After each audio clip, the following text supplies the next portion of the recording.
How's it going, everybody? This is the Uncanny Omar, and welcome to the Thunderdome. Or actually, just welcome to Near Mint Condition, the home of collected editions. And I am not alone today because we are going to be talking about everybody's favorite blind lawyer, unless there's another one out there that I'm not aware of. But I'm going to let my panelists introduce themselves. We're going to go from right all the way down to last, but certainly not least. Definitely least. Not least. Okay, so we are missing one panelist that he might come in a little bit later, but we will wait. We will hold out hope that he gets everything fixed on his end. He's having technical issues. Take it away, Crisis. Who are you? What are you doing here?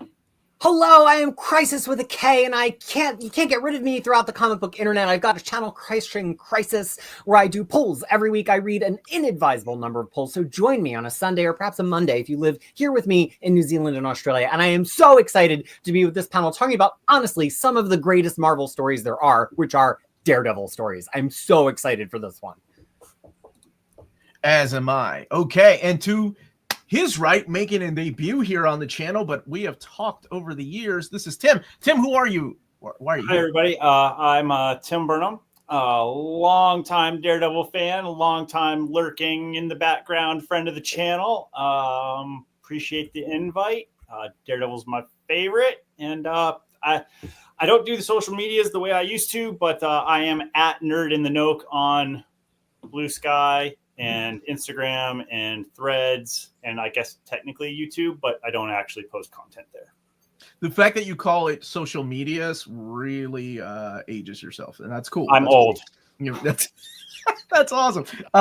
And returning back by popular demand is Sean, the richest man on the panel, with a piano and a chimney and beautiful, beautiful house that he owns right there. That's YouTube money for you, baby. Can you hear me, by the way? Am I audible? You are. Yeah. Okay. You can raise up the volume a little bit, but I think I can hear you.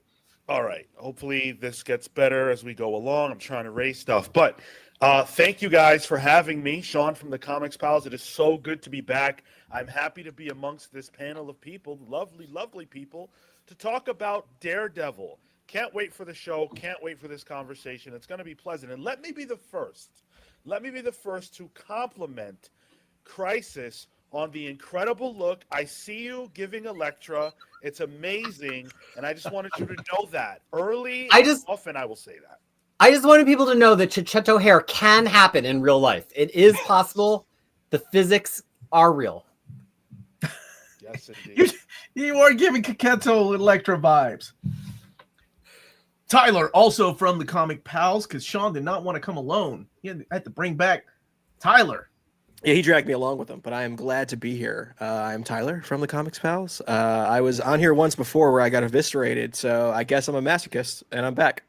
No dark web opinions this time. You should have added that one in there. Trust me, I was waiting. I was like, where is he in this arc? Like, does he show up in a side issue somewhere? Wasn't enough. And making his debut here, long time coming though, it is Dominic from the Comic Book Report. How are you, sir? I'm good. Thank you so much for the invite. Long-time lurker, first-time panelist.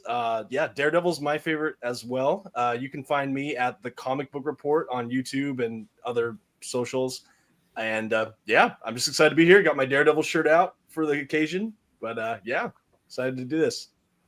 And last, and certainly not least, in any kind of way, Lars, the man with the strong opinions that are usually wrong. I am a shy wallflower. Lars Pearson, publisher and editor-in-chief of Norwegian Press, formerly of Wizard Magazine. And I want all of you to know, I came to a shocking realization lately. I mean, we've been doing these shows a while now, but it was only recently that I realized, people can actually see us.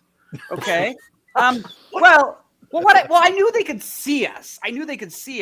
But the thing is, I normally watch on my laptop, where everything's little square size. It's like watching Gollum if Gollum were just a little stamp. But then one time Omar did a show and I wasn't in it. So I thought, I want to catch up on the show. And I threw up on my Roku TV and I was like, oh my God, they can see us. What kind of a psychological effect must that have? Looking at our cherub-like faces. I mean, it must be like an episode of The Wire or Prison Break or something like that. So so I'm acclimating to this reality where people, they know what we're doing. and what we look like. I never associate cherub-like faces with The Wire. But that is a very interesting take. So today we are going to be talking about Daredevil, Man Without Fear, Old Hornhead. And we're doing things a little bit different this time around, and we'll get the chat involved too. But I'm going to let Peter take it away because he's going to explain why what we're doing a little bit different this time around.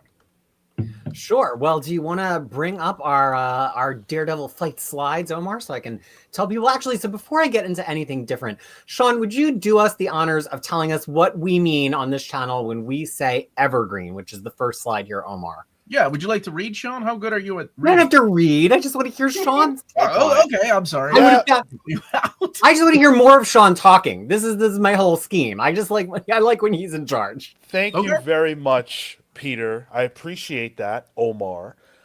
So evergreen refers to books that are going to be printed in perpetuity. That means that when you go to Barnes & Noble or you go to Amazon or whatever website or store you buy your books from, these books will always be there. Fans will always be able to enjoy them. And what goes with that is approachability, accessibility, and quality. Those are the three factors that are super important when we're talking about what should be evergreen. And that is why Sean did the evergreen intro, Omar. Wow, that was really good. I had to look up perpetuity. I thought it was just a villain in DC Comics. That's Apparently perpetual. not. Oh, wow. He just actually me on my own channel. All right. Heads up. I have been pre-gaming before we got the stream Oh, started. boy. So That's a just beautiful thing. Let's know go. where this is going to go.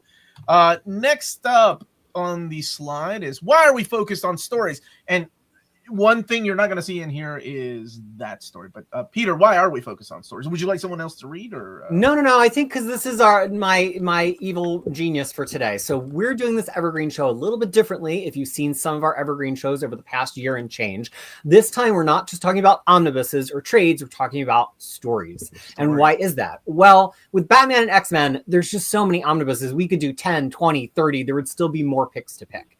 And with certain categories like line-wide events, it's kind of a given that every line-wide event is its own collection. But Daredevil's a little bit different. Daredevil only has 17 omnibuses. 8 of those are Volume 1, Volume 2s, so we would all have trouble breaking up and choosing between. So we couldn't really vote just from omnibuses. And he's only really had trades from 1998 further, so we'd be kind of like comparing giant pre-1998 epics with post-1998 trades. So we were inspired by the new Marvel Premiere line and how it's debuting with Daredevil Born Again, which is a highly curated set of issues, and that's what we are doing. We picked our own 3 picks of curated stories. We could pick anywhere from 2 issues to 15 issues. We're basically pitching what the other Daredevil Marvel premieres ought to be in evergreen print status. Well said. What are the rules? We have 1 to 15 issues, or about 320 pages. Some people tried to negotiate for more. I said, no, that's how many pages you get this time. We can't pick Born Again because it is already in this format, so we are assuming it is already an evergreen choice. Picks are based on personal criteria. Sean named a few: popularity, sales, quality, nostalgia, or just because you think the covers are cool. And we're having 4 rounds of discussion this time, not just 3. Presenting you're familiar with, discussion you're familiar with, but what's this new one? Deathmatch? Huh? So we'll find out about that a little bit later. And then, of course, final voting on our lists. I have a quick question. Yes. If we're going deathmatch style, does that mean we're going to have little claymation figures beating the hell out of each other? That would be phenomenal. As soon as Omar gets us that MTV 1990s budget, then we're going to have it. You mean he's not there yet? I'm not there yet. No. Sean obviously is because he has a piano in his. And the reason why is because I always make sure to tell my listeners to smash the like button so that we can get some likes going and keep the YouTube checks rolling. So let's hit it right now. YouTube checks, baby. Yes. Okay, so now that we've gone over the rules, and again, Born Again could not be picked. So don't yell at us if you're coming halfway through the stream going, who the hell didn't pick Born Again? That's a masterpiece. It's already evergreen. Anything else before I go to the next slide, Peter? I think let's get ready to rumble, Omar. All right. Oh, are we going to get hit with a copyright strike for that? For the Let's Get Ready to Rumble? Yeah, did you hear the way he rolled his Is that a WWE trademark? Roll the dice. I Roll think the it's dice. what's a Buffer trademark? Bruce Buffer. All right, who's up first? It is none other than Sean from the Comic Pals. Sean, you're up first, buddy. Tell us what and why. All right. This is going to be fun. So I'm going to start with the Devil in Cell Block D. Everyone knows that Matt Murdock is Daredevil, right? Blind lawyer with a good heart by day, masked vigilante who beats up street goons by night. Well, in the opening bombshell arc of Ed Brubaker and Michael Lark's Daredevil run, everyone knows that Matt is Daredevil, including the very same people he's been putting in jail. And the kicker, Matt is locked in jail too for being Daredevil. So he has to clear his name and defend himself from some of the most vicious killers he's ever put behind bars, including Bullseye. Bar none, this is one of the most incredible Daredevil stories of all time. It is all gas, no brakes, as it explores how far down the road to hell Matt is willing to go to attain his freedom and protect his loved ones, including possibly teaming with his greatest enemy, the Kingpin. So Next. Shadowland. Now, Great. I know that Shadowland is not popular, but I am an apologist for this book, and I believe it belongs in this conversation.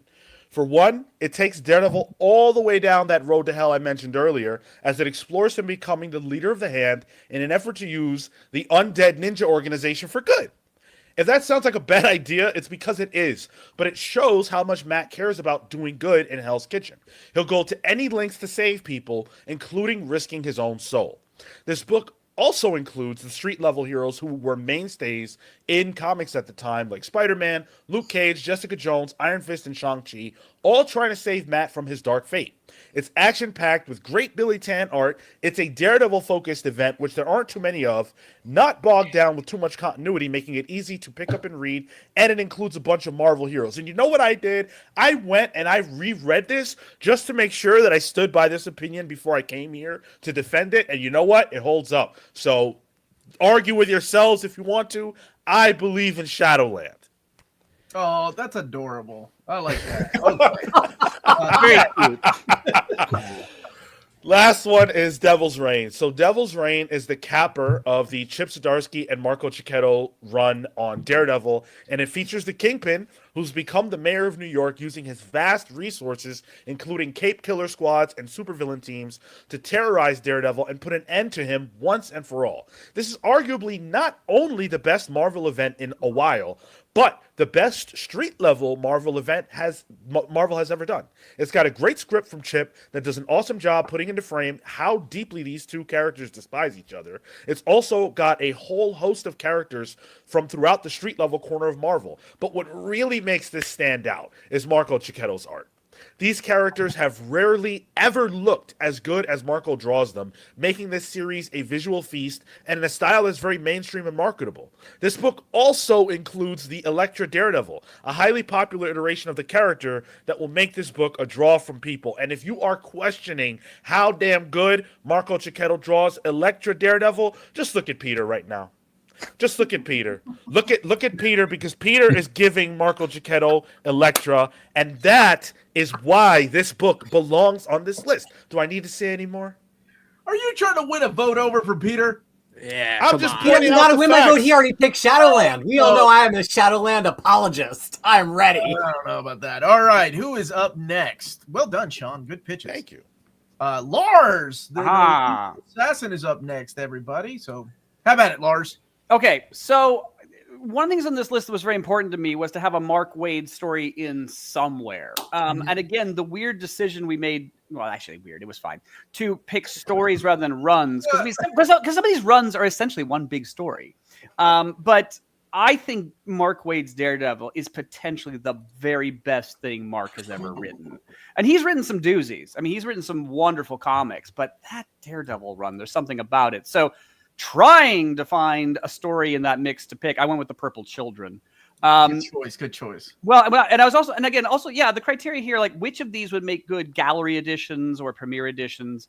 I think this one really would. The interesting thing about the Purple Man is that after a fashion, we sort of know the shtick with the Purple Man in Jessica Jones, in the comics, in the TV show. It's like, you know, he's a terrible rapist, awful type person, played wonderfully by David Tennant.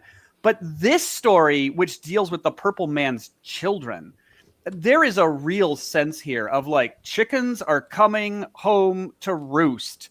We've now moved on to another level of the Purple Man story, and that they are vaguely terrifying because they are children, and they inherit his abilities. My God, and then sort of spoilers, but inevitably they discover that he can't control them either. It is a terrifying, engrossing story about childhood and Daredevil and whatnot. And it's probably the best thing Mark has written in the run. He also did the preceding story with the Fantastic Four drive that everyone's fighting over, but that one goes on a lot longer. This one's a lot more self-contained. So, this is a jewel in Mark Waid's run. I think it's very important to have a Mark Waid story in there. Daredevil Man Without Fear, I suspect, sells itself. It's a story that the biggest compliment I can pay something is, would I reread it? And I have reread this. I find a little odd that Frank didn't draw this himself. But John he didn't draw Born Again. No, he didn't. No, you're right. No, you're right. That does happen. But Frank Miller and John Romita Jr. here doing Daredevil's origin story, or a lot of Daredevil's origin. My God, it's just stunning. There's a reason that it's a perennial favorite. Now, The King of Hell's Kitchen.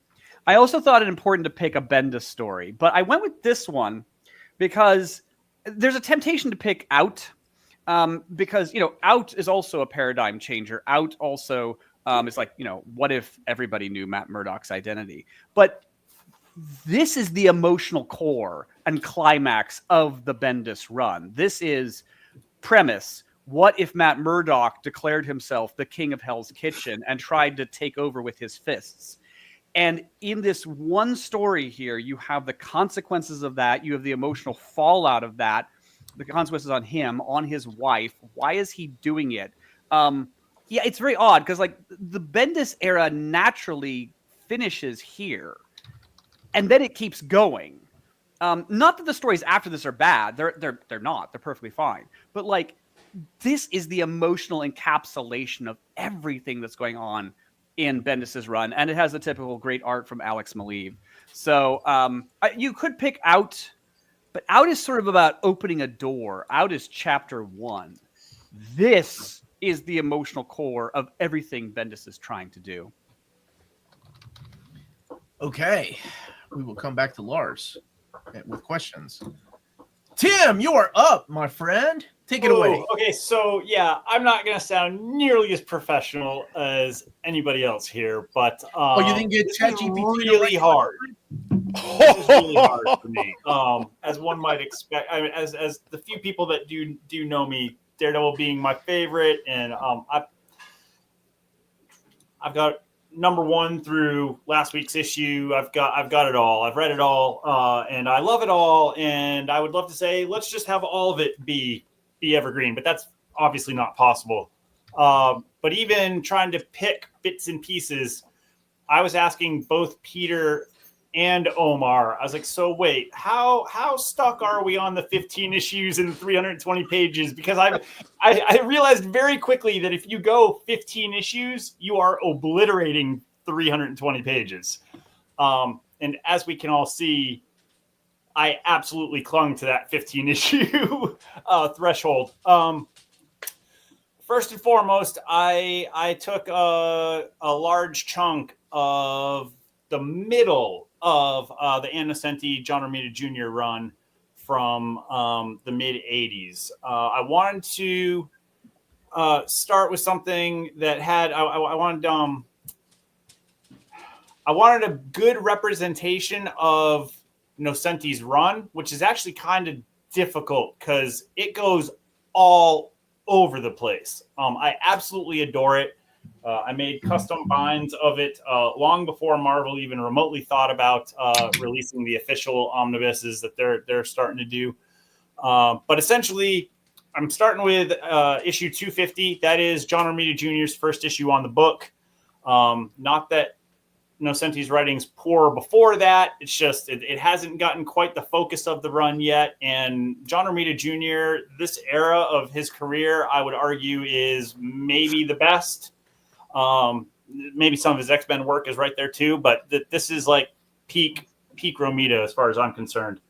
But 250 through 257, essentially is the introduction of Typhoid Mary. It's got the longest lasting impact as far as introduction of new ideas for the character.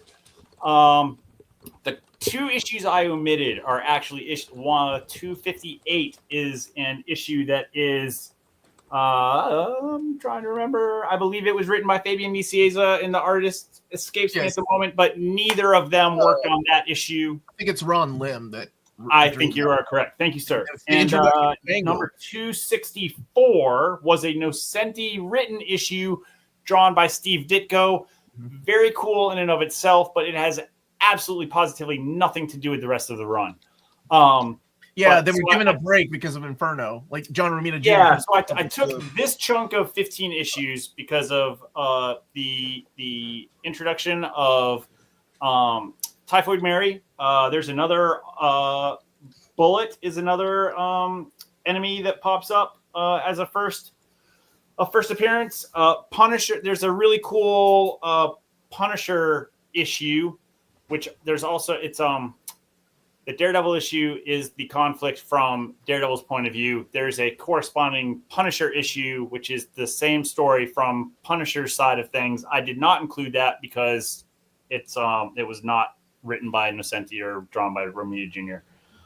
There's a really cool Johnny Storm centric issue, which actually it's a Daredevil title, but there is no Daredevil in the issue. It's all about Johnny Storm running around in New York.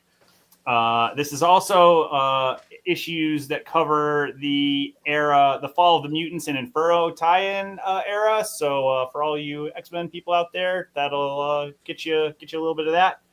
And there's a really cool issue, 266, where essentially Matt Murdock is downtrodden, drinking his sorrows away in a bar, and has a really deep conversation. And I guess this is all spoilers, right? So like, Lars already blew that out of the water. He's been talking to Mephisto the entire time, so that's really fun. But this is a really good, kind of gives you a really good idea for all of the oddball things that Nocenti brought to the title right after Born Again era. Secondarily, I've got a chunk of issues from the very beginning of the first of the Mark Waid number ones. I believe that story Lars mentioned was from the quote unquote second run. But this starts with I took 1 through 12, and it's gonna also cover that aforementioned Omega Effect, crossover. The crossover. Which Lars mentioned earlier, but it gets us an introduction of my all-time favorite love interest for Matt, which is Kirsten McDuffie. It gets us a really, really cool one-shot story of Matt Murdock leading a school bus full of children through a winter snowstorm after their bus wrecks on the road. There's some side story with Black Cat and Spider-Man pop up. And then there's the end of this collection that I've got, number 12, is one of my all-time single favorite Daredevil issues. It is essentially a one-off issue date story between Matt and Kirsten McDuffie, where they go to a fair, and it's your typical first date stuff, but he starts off by putting a blindfold on her to lead her around the fairgrounds so that she gets an idea of what it's like to be running around blind. So that's that one. Third recommendation, and I will try to make this quick. This was actually the most kind of like properly encompassing of actual stories. This is from the Charles Soule and Ron Garney run. Garney did not do all of the artwork on these issues, but he did do the first chunk and the second chunk. But these issues essentially collect a couple issue run called Purple, an arc called Supreme, and then the Mayor Fisk arc. And as one might imagine, Mayor Fisk has had very large implications for Daredevil since then. It's also been a bit of inspiration for the upcoming Disney Plus series of Daredevil Born Again. But my personal favorite of this batch is that arc called Supreme. It's Matt in a courtroom doing lawyer stuff. There's some very cool scenes where the legal arguments being made are actually illustrated as though they were action fight sequences. So that's a really cool take. But yeah, those are my three, and I'll just kind of stop there because otherwise I could run my mouth all night. All right. So let's continue with. Hello. All right. So I have a couple here. So the first one is Daredevil number 1 through 10 of the Marvel Now relaunch with Mark Waid. This is Mark Waid and Chris Dominic doing this. Lars already touched on some of it with the Purple Children story.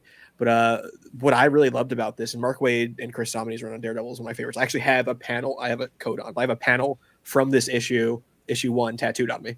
And where on your body? My arm. It's showable, but it's I have a really tiny screen here. It's just like the ding sound effect that Somni drew with Daredevil. Okay, cool. Yeah. So it says ding. It doesn't say dong. This isn't a dong tattoo. Okay. But the dong tattoo is somewhere else. Yes. That's different. Yeah. That's Miller art. It's different. Have you shown it to Chris Samney? I've tweeted it. So I think he saw it when I first got it. I've never met the guy. It's always hard to find him if you ever meet him, and then have him sign it, and then tattoo his signature on your arm. It's meeting Somni is probably one of my tops actually. I have some art by him, but I've never met him. But I just loved how this kind of got Matt. So it gave Matt a change of scenery by sending him over to California, and it gives him a real swashbuckling feel that was just so different for me at the time as a Daredevil fan that I loved. It was like, it dealt with what Lars mentioned with the Purple Man and really dark themes there, but it wasn't a dark book is what I really liked about it. Super lighthearted. I mean, Chris Somni is a master at what he does. It made the owl intimidating too, which was surprising. So I definitely recommend that Marvel Now relaunch of Daredevil. I want to skip Defenders first. We'll get to it. But I want to talk about Daredevil.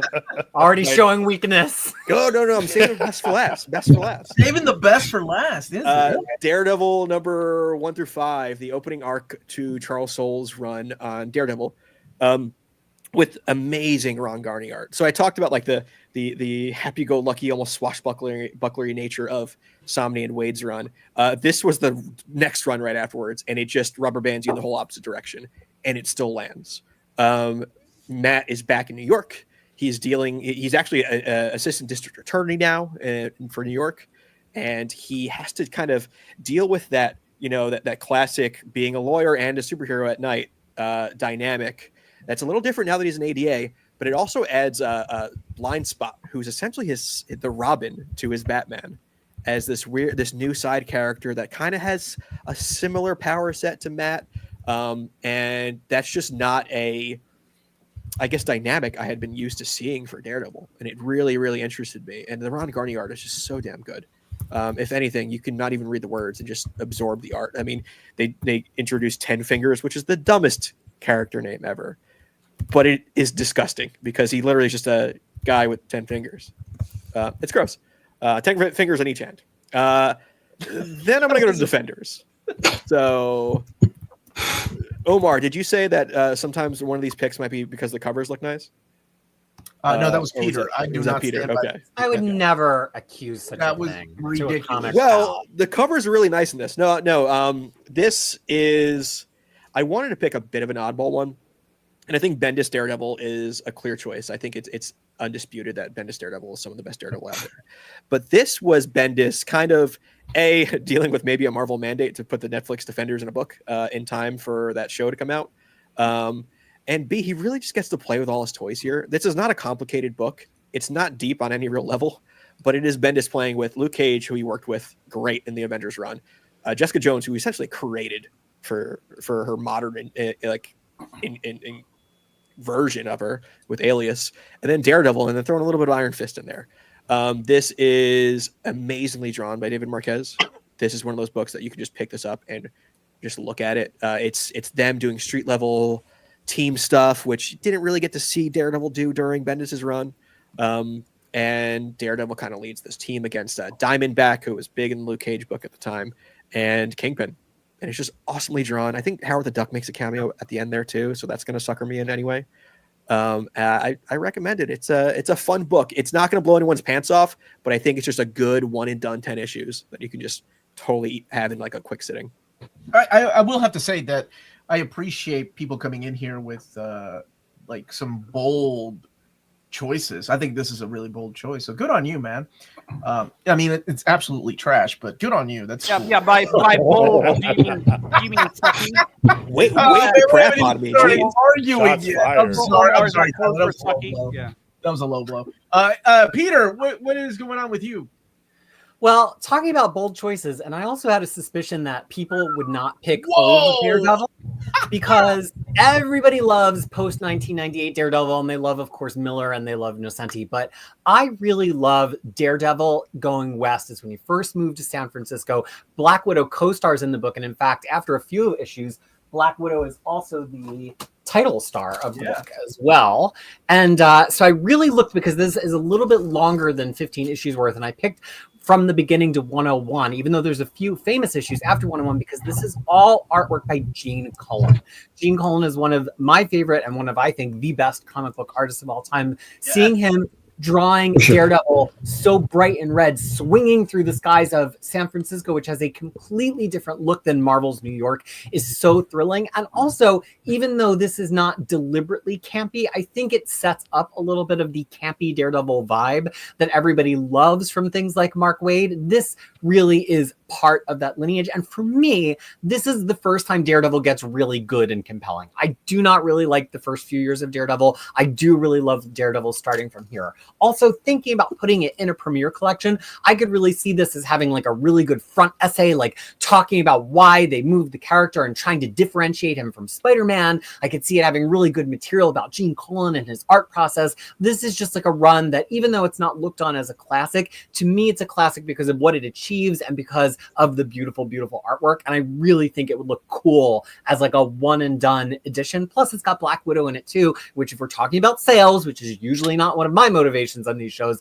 I do think helps sell a Daredevil book when Black Widow is in it too. MCU fans don't even think of those characters as really knowing each other, but it would be pretty cool for them to see. I also have The Devil in Cell Block D, and I will give a slightly different pitch for it than we've heard already, which is this. We have seen a lot of XYZ character goes to jail books, right? It's just one of those tropes that gets played out. Or people being a fugitive or a murderer. Maybe Bruce Wayne has done that once or twice.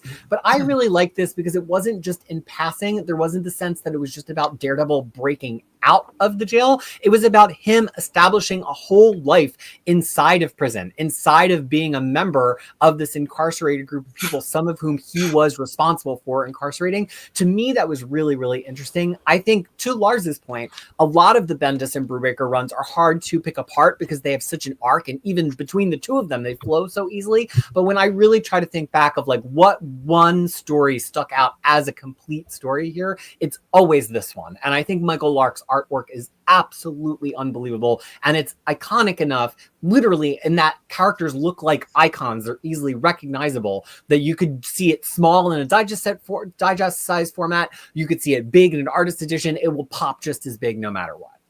And finally, I have what I thought was going to be risky, but I see a few people have picked some soul runs, which I love. This run was a blockbuster to me, and it was really hard picking my favorite arc. Unlike the Daredevil and Brubaker, I remember each arc from this run distinctly. But I picked issues 10 to 20, which is a little bit different than when Tip picked, because I really love Muse as a character. I think he's a very creepy, very scary Daredevil villain. And I also think that, he's now part of the MCU, so it would be great to have one of his books as a pick. So I love the first half of this, and then the second half, Identity, is just an absolutely killer arc, probably my favorite and peak of the Soul run. And what's great about this run is it pays homage to a lot of the classic Daredevil beats, whether that's Bendis, Brubaker, even some Black Armor Daredevil to make Omar happy, but it also has lots of new concepts that we've never seen anybody do on Daredevil before, which is really hard to achieve coming right off of Wade's run, which was all new concepts constantly. So the fact that Soul hit it out of the park this hard makes me forever love this run. Thank you so much for that. And a big thank you to the super chat. Yes, I love these. Thank you, Murph, Ballad of Celestials. Always great to see Omar and get a good group of people talking comics. Only one thing is needed: reading order bookmarks to help read multiple omnis and OHCs together. Maybe someone in this group can make them. Murph has been asking me for well over, oh my gosh, almost 2 years now. That sounds like pretty good merch, Omar. Yeah, it does, but the hard part about it is like legality whenever you're making money, right? Like you put a Marvel character on there, I don't want to upset the mouse. Like they'll come after you as soon as you make a dime off of that. You know what I'm saying? So it would be a boring bookmark if it's just words, right? Like, hey, follow this. Maybe if it's one of your pretty like Mutant Massacre kind of mappings that we've done in the past on the channel, maybe that would be cool. But anyway, thinking out loud. Thank you so much, Murph. Much love back to you, buddy. And next up is Dominic defending himself. Finally, we see some Daredevil yellow in here. Waiting for that. Okay. Awesome. Well, hopefully you guys can hear me okay. Again, my name's Dominic. Thanks for having me on, Omar. I'm really excited to do this, and I'm fascinated by some of the other picks so far. So, okay, let me go ahead and start defending. My first choice is similar to what a couple of the guys have already picked, but I decided to map things a little differently. I'm going to do Daredevil round issue 76 through 87. So this includes like the last arc from Bendis with the Murdoch papers, and it breaks into Brubaker's The Devil in Cell Block D. I think you can also extend this, another 6 or 7 issues into Brubaker if you want to pad out this collection even further. But why I picked this kind of cross-section of issues is because I love the idea of having a single volume that is getting thrown into prison and breaking out of prison. And I think that because we break it down so often by creator run, and I totally understand why, we always have the divide. We have a Brubaker Omni, we have a Bendis Omni, or you have the trade paperbacks. But I think to have like a standalone, like premiere edition or something that has the thrown into jail and breakout in a single volume, a good handful of issues, I just thought would be really cool. And I also think it would underscore the kind of seamless quality I noted between the Bendis and Brubaker era of Daredevil. Yes, they have their unique flavor, but I think that 2 runs back to back on a character, I don't know if I've ever seen as seamless a trade-off. I just think it's such a good, consistent tone throughout. And it's really just such a striking point in the history of this character. So that's why I go for it. And I think that I like this mapping a little bit more because we kind of have the lead in. Like I said, if I could change it at all, I would add another 5 or 6 issues if you want. But again, I like that it's kind of focusing on into jail, out of jail. You get so many great characters, supporting cast, villains that show up across these handfuls of issues. Really action-packed. You get to see Bendis and Brubaker, flex their muscles and all sorts of things. Okay, so that's the first one. Next up is a personal favorite of mine. Actually, the last 2 are real personal favorites of mine. I am a sucker for a good superhero origin retelling, and Daredevil has a couple good ones. I opted out of Daredevil, The Man Without Fear, which is actually maybe one of my favorites as well, but I figured a lot of people would pick Frank Miller. So what I went here for my second choice was Daredevil Yellow by Jeff Loeb and Tim Sale.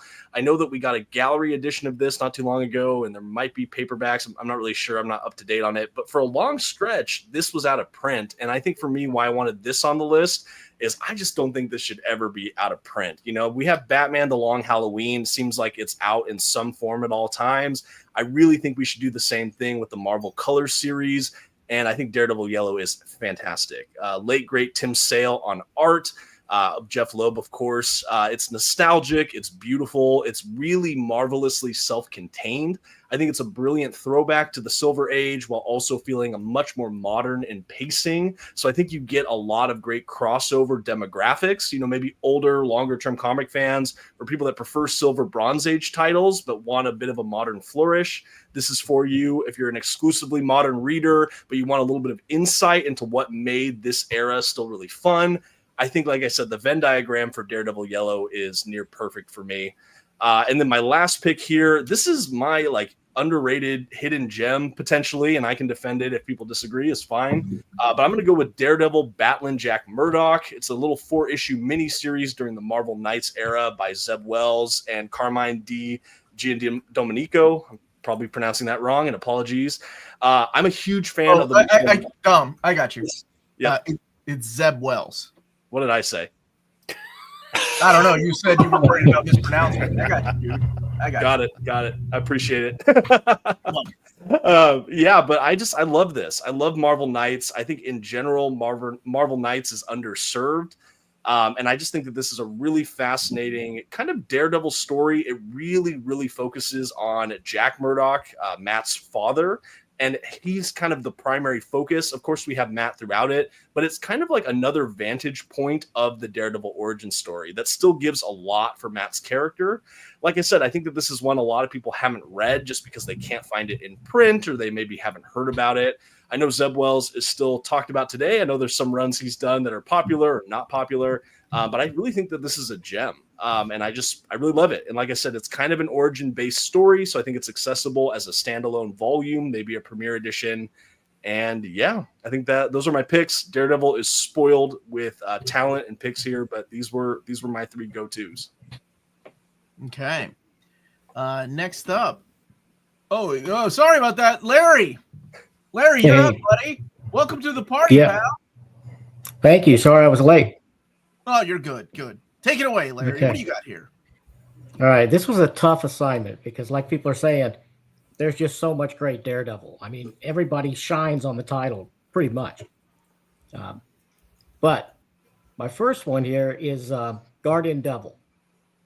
Now, this was Kevin Smith's relaunch of Daredevil in '98 when it came out. It's the first 8 issues of that relaunch. And it's got beautiful art by Joe Quesada. And right out of the gate, you've got this very strange story from Kevin Smith. But at least this one has an ending. So, yeah. You got Matt Murdock. He must waiting on his Black Cat comic. What, issue number 2 and 3? Yeah, exactly. Yeah, we still don't have Daredevil Target either. Oh, my God. Target. I forgot about That's the one Target. I was thinking of as Target. Yeah, Target.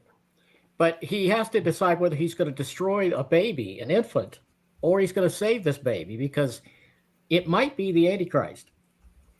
And that's just the beginning of this 8 issues. But you got all kinds of twists and turns.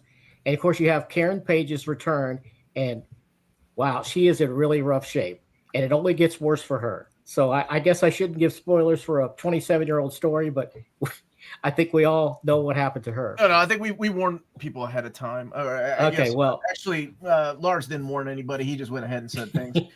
So That's what I do. I just spoil everything. Yeah. Yeah, you work for Wizard Magazine, right? Whatever gets you the buys and the clicks. It's true. If it can be deflowered, then I go ahead. Yeah. Yikes! Wow. There. Wow. Dramatic talking about this book, perhaps. Yeah. Larry, go ahead.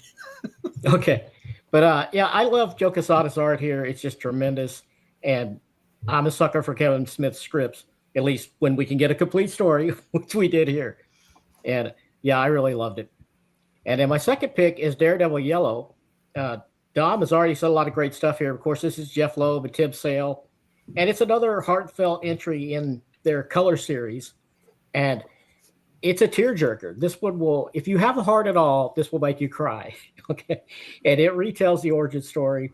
And it fills in a lot of gaps, too, about Matt's dad, battling Jack Murdoch again. And Loeb even really cleverly manages to insert a retcon to explain why we had that horrid yellow costume. Yes. And that was one of my favorite parts, was that he managed to give us a satisfying answer to why in the world would you have this terrible choice. I have this one in the gallery edition, but I think that Tim Sale's art can work in the smaller size probably as well as it did in the larger size. So I think it could work as a digest. And then my last pick is Daredevil, the Elektra, sort of the first Elektra saga. And this is kind of an obvious pick, but I guess no one's picked it so far. So, but yeah, I'm glad you made it. I'm so glad you made it. I am glad too. Yeah. And honestly, I would take it all the way to the end. That's Elektra, like the entire. Yeah, saga. yeah. I kind of wasn't sure about which issue should be included, but definitely 174 through 182, the original Elektra storyline, and showing them fall in love. And you've got the Hand in here, all the horrible stuff that happens with them, and this whole thing has become a trope. Really, I mean, it's referenced by everyone, TV writers, comic writers, ever since these came out. It's just influenced the whole of Daredevil. So I think it should stay in print, and it pretty much has. But if you had it in this smaller, probably less expensive format, it might get to some people that have missed out on the omnis and whatnot. So I think it's still totally relevant. And for me, and a lot of people probably, especially my age, Daredevil for me begins with Frank Miller. I mean, that's the big, Okay. Last but certainly not least, is it's me. Okay. Look, I didn't come here to win any prizes. Obviously. That's obvious. I came here to argue. That didn't need to be said, really. Yeah. I knew that people would choose I'm really glad Larry came in, because I thought, what the hell? What is going on with my camera? Anyway, I'm glad Omar got banned from his own stream. I was worried that nobody was going to pick the Elektra saga, so I'm glad Larry came in. So I went with Daredevil, Fall of the Kingpin, Last Rites. Because if you're going to have Born Again as an evergreen, this is the ending to Born Again. This is by D.G. Chichester. Holy crap, I picked 2 D.G. Chichesters. That's going to get me in trouble. But it's also Lee. You just wanted to say that name. But hey, that's actually how he says it too. I know the Brits get pissed. Is it? Yeah. Okay. But he legit says Chichester. I know the Brits get all pissy at me for saying Chichester, but that's the way the man says it. But anyway, yes, this is the fight between the Kingpin and Daredevil, and it's got Typhoid Mary in here. But it is the payoff to everything that was building in Born Again. If you weren't happy with the ending of Born Again, even though I kind of over the years has kind of grown on me, you still want to see that big fall of the Kingpin for everything he did in Born Again. These are the 4 issues to get. Plus, you got Nick Fury and S.H.I.E.L.D. involved. Oh, and it's so underrated. Nobody talks about this. It's been collected in Epic Collection, but I just want the 4 issues. It's been available in trade as 4 issues. I think it was called Fall of the Kingpin in the 4-issue trade. It was. Thank you. And then Fall from Grace. Everything that Sean said about the Devil's Reign, I feel about Fall from Grace, because it introduces us to the black armored costume. I think all mine came from the 90s, actually. And it's got all these obscure characters that don't fit into Daredevil, like Venom and Morbius. But this is legit the return of Elektra. Like, Elektra was hinted at being alive out there, obscure. Like, it was obscure by Frank Miller, and the Elektra lives again. And then towards the end of his run on Daredevil. But this is the run that actually solidified, no, we are bringing back Elektra, and now she's going to be a big part of the Marvel Universe. It's got the weird doppelganger, the Hellspawn doppelganger from Infinity War. And it's got the same plot, very similar to what Bendis did later on, where his identity was outed. So he needed a way to kill off Matt Murdock. And I thought that was a really cool, interesting, supernatural way to get rid of the Matt Murdock persona and just stay focused on Daredevil. I thought it was an excellent event. I really dug it. It gets a lot of hate. Had an awesome glow-in-the-dark cover for part 2, I believe. Yeah, Prologue part 1 and part 2 had the glow-in-the-dark cover. And celebrating 30 years of Daredevil. And Man Without Fear. That is, I mean, it was supposed to be the Daredevil movie. but then he broke it up into 5 issues, and we got Man Without Fear. It is my favorite Daredevil story. So I played it safe. I didn't know if anybody else was going to have it on the list, but just in case, I was like, no, I have to be willing to fight for it. So I'm glad that a couple people, I think, maybe it was just Lars that had it. And I can't be trusted, so Yeah, I never know where you're going to go. Honestly, you yeah. had some solid choices. But yeah, I am a huge fan of Daredevil, the Man Without Fear. I think much like Batman Year One, it is a perfect template for an origin story. You don't even see the costume until the last issue number 5. You see the black outfit that he wears in the Daredevil Netflix series. You see him as a kid, and everything that Frank Miller did during his run was retconned into this. The introduction of Elektra in his college years with Foggy, the early introduction of Kingpin that perhaps would one day become his arch nemesis and not be borrowed from the pages of Spider-Man, and of course Stick, like Stick running around and training a young Matt Murdock. Oh my gosh. And the brutal death of his father. I love that miniseries. It's one of my all-time favorites. I wish Al Williamson would ink every John Romita Jr. comic, because I think they are much like how I feel about Mark Silvestri and Dan Green and Gene Colan and Tom Palmer and Scott Williams and Jim Lee. I think they're a match made in heaven. Yeah, I agree with that. That's the perfect pairing. I think that's it. Yeah, that's it. I'm like, let's go back to Sean. And what do we do in this round, Peter? So here's where everybody but the person who made the picks can talk about the picks. So with this, we've got a lot of fans of a lot of these, but are there any reasons to not vote for them? This is our chance. And chat, get in on it too. And Omar will highlight your reasons to support or not support these books. Mm-hmm. Sean's got some good picks. Daredevil Ed Brubaker is my favorite Daredevil run.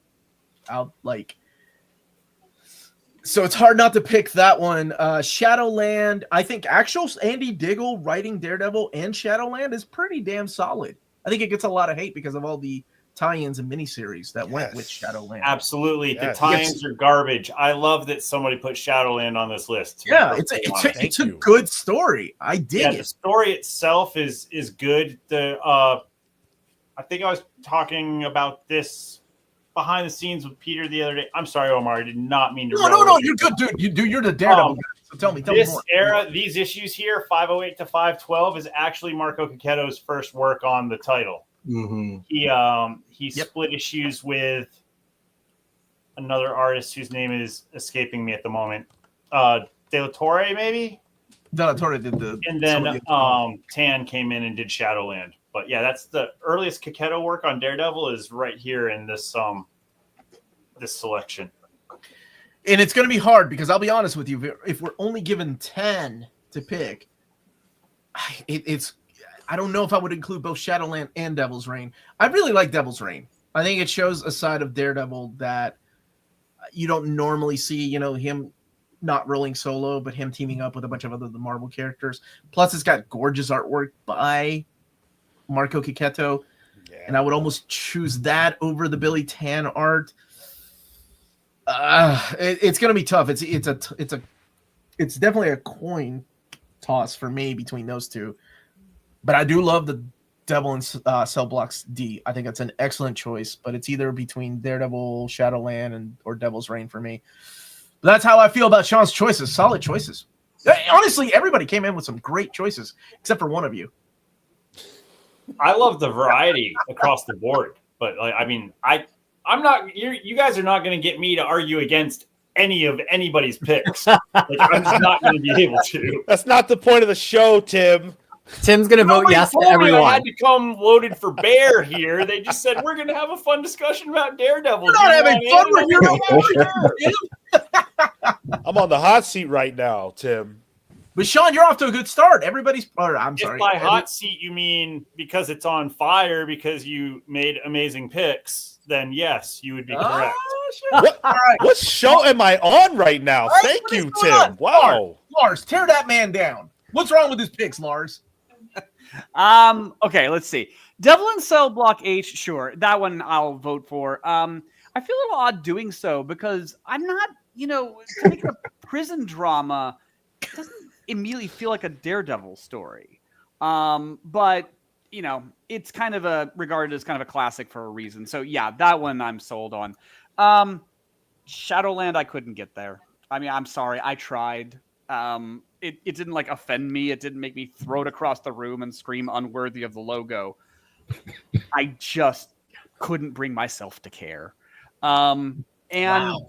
yeah, Devil's Reign is good. I read it. But you know, we're looking at the evergreen list here. We're looking at stuff that, you know, really does it for you, that makes you raring to go. And I read it and I was like, yep, that's good. I never need to touch it again. That should be a blurb on the back of the book. Yeah, didn't hate it. Yeah, this is the part where I worry that, like, you know, any criticism we perceived, I hate this stuff. No, I didn't hate it at all. No. Do I think it belongs to the evergreen list? No, not really. But Devil in Cell Block H, even though it's not typical Daredevil, yeah, I'll vote for that one. Okay. Anybody else want to say something about Sean's pick? Like negative. I do. Sorry, Go Sean. ahead. I know you're my co-host on the Please, Comics please. Pals, I but I expect it. Shadowland belongs on like the Ever Brown list because I think it's shitty. Oh, I Daredevil is my favorite comic book character ever. And when you think about the stuff from the Marvel Knights run, so even like Kevin Smith's, which I'm not too familiar with, but then Brubaker's into Bendis's, and then when I tell people like, oh, it's just hit after hit, I have to be like, except Andy Diggle's Shadowland, don't read that. I have to kind of like whisper that because it's kind of a snooze fest. I think what Bendis and Brubaker specifically did was they really hardened Matt as this kind of ground level person who has a lot of really shitty breaks that happen to him, and that it's turning him, you know, a little darker and darker. And then instead of Shadowland doing that in a believable way, it's like, nah, he gets possessed by a demon. It totally like it is the Fonz with a jet ski over a demon possessed shark. Because I think it just ruins any momentum for that. Thankfully, it actually was so, I think, in the wrong direction that Mark Waid had to completely do a turnaround on it and then send it in the whole opposite direction, which I think was for the best. So I don't like Shadowland at all, even though the costume is not the worst. I don't hate it. I mean, it's no 90s armor Daredevil. I know. I understand. Add the armor. The armor made it cooler. This just seems makes it like it didn't go too far with it. I don't know. I don't like Shadowland. Otherwise, Devil in Cell Block D, great story. I think Devil's Reign is great. I think I was actually a little surprised not to see a lot of Chip's run on this list. But I guess, I mean, we talked. It's there's so much good Daredevil. It's a little hard to narrow it down. But I think Devil's Reign is honestly just a good Marvel event, especially recently, where a lot of them kind of feel like, oh, it's that time of the year again. Let's do another event. Devil's Reign actually felt worthwhile, and it had some build up to it, and it felt like it had a organic story it needed to tell. But man, Shadowland, can't do it. Okay. Peter, you got any thoughts, feelings, prayers? Well, I've got to come out hard in favor of Shadowland. And it's interesting because I heard people for several years telling me all the things that Tyler just said about it. And so I was ignoring it and avoiding it. And especially back in the day, it wasn't as easy to get because it wasn't recollected in complete collections. Well, that's because Lars was writing articles on Wizard Magazine telling you to stay away. Well, no, it was like in your mind. Yes, exactly. Everybody in the comic collecting group at that time was like, but don't read Shadowland. So finally I'm a completist. I got it. I started bringing it on the train to read in the morning on my way to work. And I was like, this is great. I think it's a marketing problem that I think that you just touched on, was that, yeah, it's easy to say, well, this spoiled all that organic stuff from Bendis and Brubaker, but we're not talking about reading it in a string with all of Bendis and Brubaker. We're talking about presenting it as its own story that Matt gets so controlling that he falls off his own deep end and needs to get brought back by all of his friends, but brings in all of the street level characters that you ever see collaborating with Daredevil in any comic. That's cool. A comic that makes the Hand into a menacing enemy that has kind of like a central bad guy, and that bad guy kind of is Daredevil. That's cool. I think Shadowland, absolutely, especially when you combine the event series itself with the main Daredevil book, as Sean has done here, I think it just follows the rule of cool really well. And I think we're all a bunch of jaded comic book readers who are forgetting like the kinds of stories that people want to just pick up in a book from their library and read in a digest format. And I think perhaps out of everything on this stream, Shadowland meets that criteria. So I'm a strong supporter of Shadowland for all of those reasons. However, for similar reasons, I kind of am maybe against Devil's Reign a little bit. Wow. Only because I like it, but I just think back on it and I'm like, it's not that impressive other than the art. It kind of is just playing out more of a Mayor Fisk story. It's actually turns into very much like a Luke Cage and Jessica Jones book, which I love, but that's not Daredevil. So I actually would have loved maybe if we did some of the Zdarsky stuff that comes earlier than this, but to me, it's a well-executed event, and it actually is pretty good tie-ins. I just don't think it's a very quintessential Daredevil story. I think Shadowland is a quintessential Daredevil story with crappy tie-ins, and Devil's Reign is just a Marvel street-level event that vaguely has to do with Daredevil that happens to have excellent tie-ins. Okay. Dom, also a Daredevil is my favorite character guy. What do you think of Sean's picks? Okay, let's go for it. Okay, I don't like being super negative, but I'm not going to be overwhelmingly positive about everything on this list, just to keep it interesting. Okay. I do love the Devil in Cell Block D. Obviously, that was part of one of my picks, so that's just a 100% back behind it. Yeah. Now, Shadowland for me is an interesting one. Someone here in the chat said it earlier, or not chat, sorry, someone here on the panel. When I was first reading through Daredevil, starting in I think it was 98, 99, the run that began with Guardian Devil, Kevin Smith, I was having a ball. Like, it was absolutely all highs for me the entire way through. And Shadowland was the first time it dipped, where I was like, oh no, like they're not all perfect for me. You know, like this was the one that I kind of lost some interest. I didn't necessarily gel with all of it. That being said, when they reprinted the Shadowland Omnibus this last year, I read through it again, and I was much more forgiving of it upon reread, I will say. So maybe that's an argument to have it on an evergreen list, but I definitely agree more with the Ever Brown list title. I think the actual Daredevil issues from Andy Diggle are great around this period. I think my issues are actually more with the event itself. I think even the idea behind it is okay. The execution of it, though, something about it just got a bit like cartoony for me or something. It just didn't quite land. I felt like it like my suspension of disbelief got like gymnastics flexed a bit too far. That being said, again, great artwork. I think the actual Daredevil issues are great, but for me, the difference between a book that, like, you know, some people should have access to if they want to enjoy it, what have you, versus something that's truly evergreen and always there, Shadowland just personally doesn't have my vote. With Devil's Reign, I think that this is a really fun event. I think it's a superior Daredevil event compared to Shadowland personally. But I think that Zdarsky's early run was a bit stronger. I almost would rather see some of the early issues of Zdarsky in a premiere edition or something evergreen. Because I might have preferred, I don't know what the story arc's called. I call it the Battle for Hell's Kitchen. There's something like in the early half of Zdarsky's run that's like a big all-out kind of street brawl with all sorts of villains and stuff. And in many ways, I actually thought that was more of an epic blockbuster than Devil's Reign was. It's less eventized, doesn't have as many tie-ins, but I think it's more centralized to Daredevil storytelling. And if anything, I'd almost put that over Devil's Reign as an example of Zdarsky for Daredevil Evergreen. And I think that's my thought. Okay, great thoughts, man. Larry, anything to add that no one else has said about Sean? Of course, Devil and Cell Block D, of course, that's a given. I think Brubaker's run, top 5 Daredevil runs of all time. Yeah, I've read a little of Shadowland, and it just did not do it for me. Ooh, okay. Maybe it's unfair to judge it on not having read all of it, but no. And I haven't read any of the Devil's Reign, so I can't really judge that. For that reason, I wouldn't pick it. So,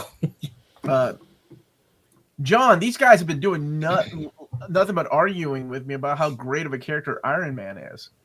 That's right. John is a big Iron Man guy. All right. Moving on to Lars, right? I think we've said everything. Okay. I will sit on my hands to remain silent if Okay. I can't move my hands, then I can't. You're already talking. Purple Children is probably my favorite story out of Mark Waid's run. I think it's excellent. I think it's a true testament of how comic books can reach out to people that are suffering from depression. And I I fucking love that story, dude. And it's gonna be hard to choose which Daredevil because people have chosen some really good Daredevil stories. That is a phenomenal story. I love the ending. Oh my god, when he lets her into the house and it's all done. Oh, I fucking love comics because of comics like that. I've already given praise to Daredevil, Man Without Fear. Bendis is a hard one for me. I'm not the biggest fan of him, but I do understand people love his run, and I'm really surprised that no one went with Wake Up or Decalogue. I love those two stories. They don't have as much Daredevil in them, but I think those are unique because it's the group therapy session, right, where they're all sitting around talking about how they're experiencing this demon. They're all interconnected, and it was a support group in the basement. Yeah, dude, that story was so good. It's probably one of my favorite Daredevil stories. But it's just interesting because it's a Daredevil comic, and it can show you how weird and obscure Daredevil comics can be. And the same reason why I'm surprised no one picked Wake Up, which is the very first Bendis comic with the kid, right? It's less again about Daredevil and more about Ben Urich connecting with this child whose father has this gorgeous David Mack artwork too. Yeah, so surreal and just King of Hell's Kitchen is the only one I have a problem with. I think it's what I take that back. Mac did the covers on that, but the interiors were still Quesada, I think. No, Quesada did the fight at the beginning, but David Mack did okay. Yeah, it switches over. No, yeah, you're right. Yeah, there was some aping of styles there. I misspoke. Yeah, dude, it's but that's all I have to say. It's tough to pick which Bendis, but man, I think I'm in for Purple Children. That's a good and powerful story. Good choices, Lars. I don't ever say that about you. You've made a lot of mistakes in your life. No, again, none of you say nice things. None of you say nice things in my face. So it's behind my back, if anything. But yeah. So I'm gonna go ahead and let Sean talk. Sean, what do you think of Lars's choices? Yeah, so the Purple Children, I remember this. I didn't love the Mark Waid and Chris Samnee run overall. I liked it. It was all right, but I wasn't in love with it. And this was a standout piece of that.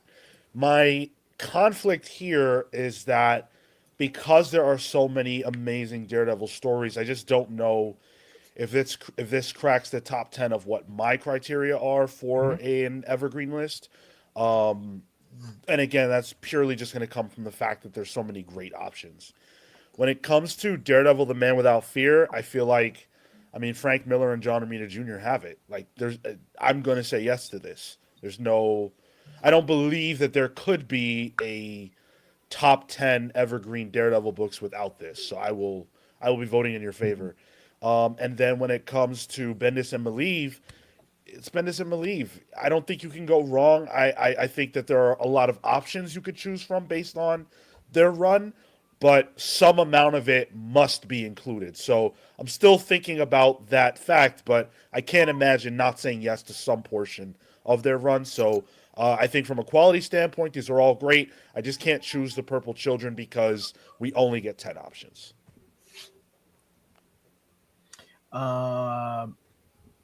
Lars, these are your choices. Tim, what do you think of Lars' choices?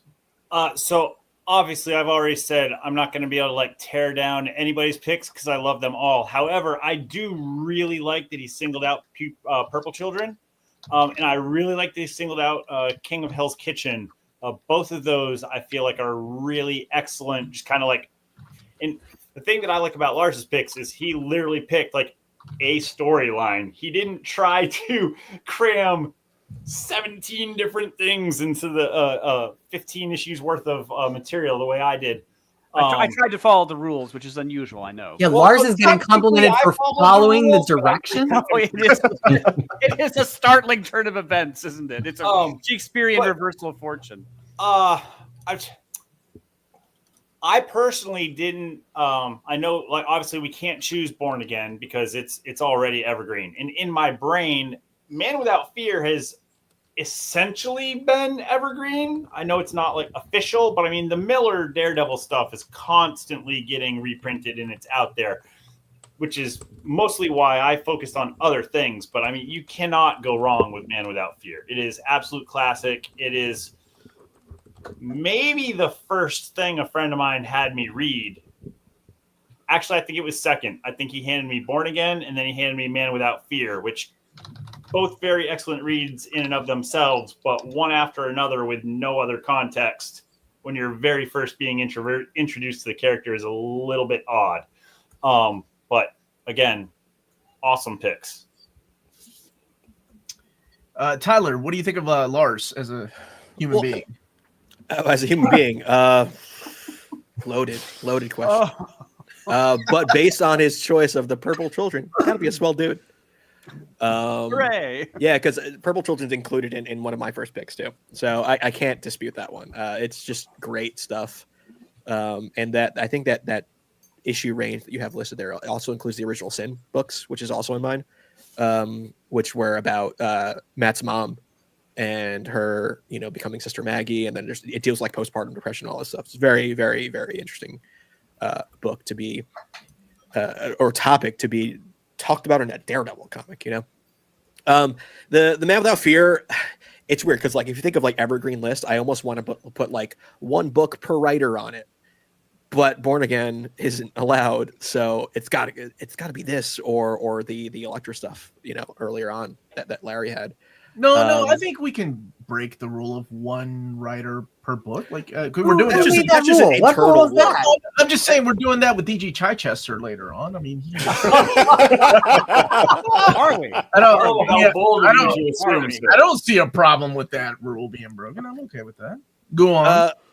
But yeah, I mean the Bendis and Malieve on Daredevil, it's like look at those. I think it's David Mack on covers, right? Yeah. That's like iconic when you think of like modern Daredevil. That's kind of what I think about like when I first started reading Daredevil by issue is that stuff. So it's hard for me to dispute that. But out of these three, I think the one I gotta just agree with the most is actually opposite to Sean. Fancy that, by picking Purple Children. Just incredible book. All right, Peter, you usually hate everything Lars stands for. What do you think about this list? Well, this is one where the arguments of the panel might win me over a little, because when I first looked at this, I was not excited, would not be the word that I used. These picks? Well, hear me out. Really? So, I was reading Wade in real time, and I just lost the joy in the second half of the Wade run, which I know it's dealing with heavier topics, and a lot of people are lauding that on the stream. But because the first half was so joyful, I found the second half really interminably slow, but still high quality. Now that I'm hearing everybody single out Purple Children, I'm remembering how much I enjoyed that arc on its own. I don't know if I can get excited about this book as one of our 10 best or 8 best Daredevil books just based on that, but you are reminding me that I like that one arc. I just am generally much, much softer on the 2014 half of Wade than I am on the 2011 half of Wade. Man Without Fear, I just don't like Frank Miller or John Romita Jr. I get that it's a classic, but you're never going to get me to vote for Frank Miller or John Romita Jr. They're two creators near the bottom of my list. I'm sorry. What about Christy Sheely? Like her colors are in here. Okay, so I'm going to vote for just for the colorist. Well, I mean, do you like women representation? I don't know if it's Frank Miller. But there's just no way. It could be the best comic ever made. There's just no way to get me to vote for it. And then, and then the King of Hell's Kitchen.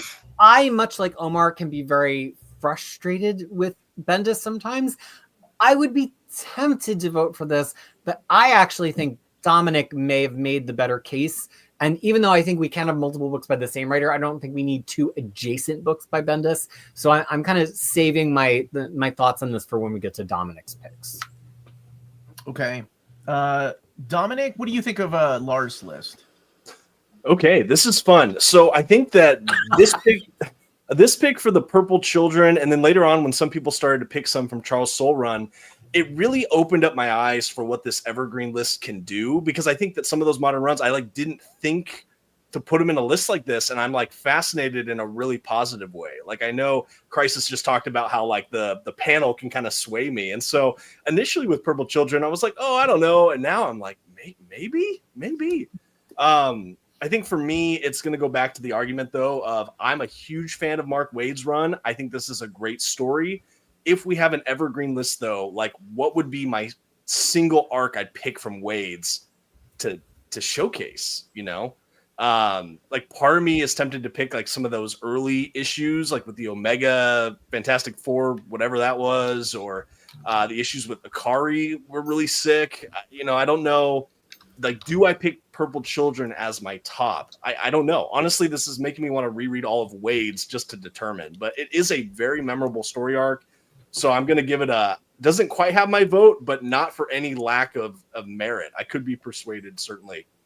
Man Without Fear, 100% I'm in. You know, Frank Miller, John Romita Jr., I wouldn't say everything they do has my 100%, you know, but this to me is in that category of it's a classic. I love it. To me, I put it up there right with Batman Year One. I love it. I think it's quintessential, must have Daredevil. Almost threw it on my list, but I thought that this was kind of a low hanging fruit and I wanted to vary it a little bit, but absolutely vote for that. For the King of Hell's Kitchen from Bendis, I'm a huge unapologetic Bendis fan, and this run is what cemented him as this and Ultimate Spider-Man were what sealed the deal for me with Bendis. I have to see Bendis represented on an evergreen list. Again, is this my favorite story arc from Bendis? Does that matter? I don't know. I'm going to give it a thumbs up anyway, but I think I probably prefer that last story arc and then going into Brubaker's like I chose. But this is a good one, honestly. And honestly, Wake Up is too. I love that you brought that up earlier. Wake Up is a really cool one, even artistically. It's a great kind of standalone story. But yeah, I think I'll land actually a pass on this one, maybe. I don't know. Those are my thoughts. Kind of scattered. Okay. But Larry, what about you, my friend? You come from the Silver Age. What do you think about all these modern and 90s stuff? Bronze Age. I'm sorry about that. Don't get it twisted, Omar. I'm so sorry. Yeah. Don't make me older than I am. Come on. Okay. Yeah. I think we're the same generation, right? Like you're Gen X. Are you still Gen X? Or I'm Gen X. Yeah, baby. We're the coolest generation. That's right. All right. Larry, I'll take these in reverse. I'm doing it in reverse order. The Bendis Daredevil, one of my favorite runs of all time. I mean, anything from that run, I'm going to vote yes to that. So that's a given. Daredevil Man Without Fear, I really love that. I love the story. And I really loved, like you said, the Williamson inking JR from this era is just crazy good. The backgrounds are beautiful. I mean, it's a joy to see that. So yes to that. Now, I haven't read any of Waid's Daredevil, but Lars's description of this story, and I'm a big Purple Man fan, I have to read this. And I have famously said that I don't buy trades. But if this makes it to a trade, I will buy it because I want to read this so bad now. So I think I'm all in for all three of these. Oh, man. Look at that, Lars. I am reassured that I seem to have gotten through without totally humiliating myself. You know, things are always more embarrassing when they happen in front of other people. So I think my skin is intact. So far. All right, Tim. Probably the guy between him and Dom, two guys that love Daredevil the most. Oh, no, Tyler. It's also Tyler's favorite character. Tim, I'm so glad you brought up Ann Nocenti. I think she is one of the greatest Daredevil writers. I love her run. That is some damn good mapping, taking out the Steve Ditko issue and the Fabian Nicieza issue, as much as I love Bengal, who later appears in the New Warriors. But that Ditko issue has got a very strange story behind it. It has a special place in my heart, but it just does not fit with any of the rest of what was going on during the entire run. I mean, even at the beginning, editorial was like, John Romita Jr. can't keep up with our busy schedule, so we're going to do this little side story with Steve Ditko, which is great. That's exactly what happened. Damn, that I think is going to get my vote. Daredevil, oh, man. It's such a good run. That's the first part of Mark Waid's run, right? Before it was relaunched? Yeah. Yes, it starts off. That particular run starts off with Paulo Rivera on art, and then Somni's first issue is that date issue at number 12. Sorry, I should have included him. It's okay. I did a terrible job of name checking the artists when I was running my mouth earlier. So, the Punisher issue is drawn by Kiketo. Oh man, this has got some good stories in there. I don't know, man. Lars made it difficult when he put the Purple Children is my favorite Wade Daredevil story. It's great. It's different. And I know people are like, oh man, he's so happy-go-lucky. He's so different than he was in the previous runs when it's dark and moody. But there's a reason why, right? And the payoff doesn't come until later. I almost feel like the payoff has to be there. It's hard. I really like your Mayor Fisk, though. That's brave and bold, my friend. I like that, dude.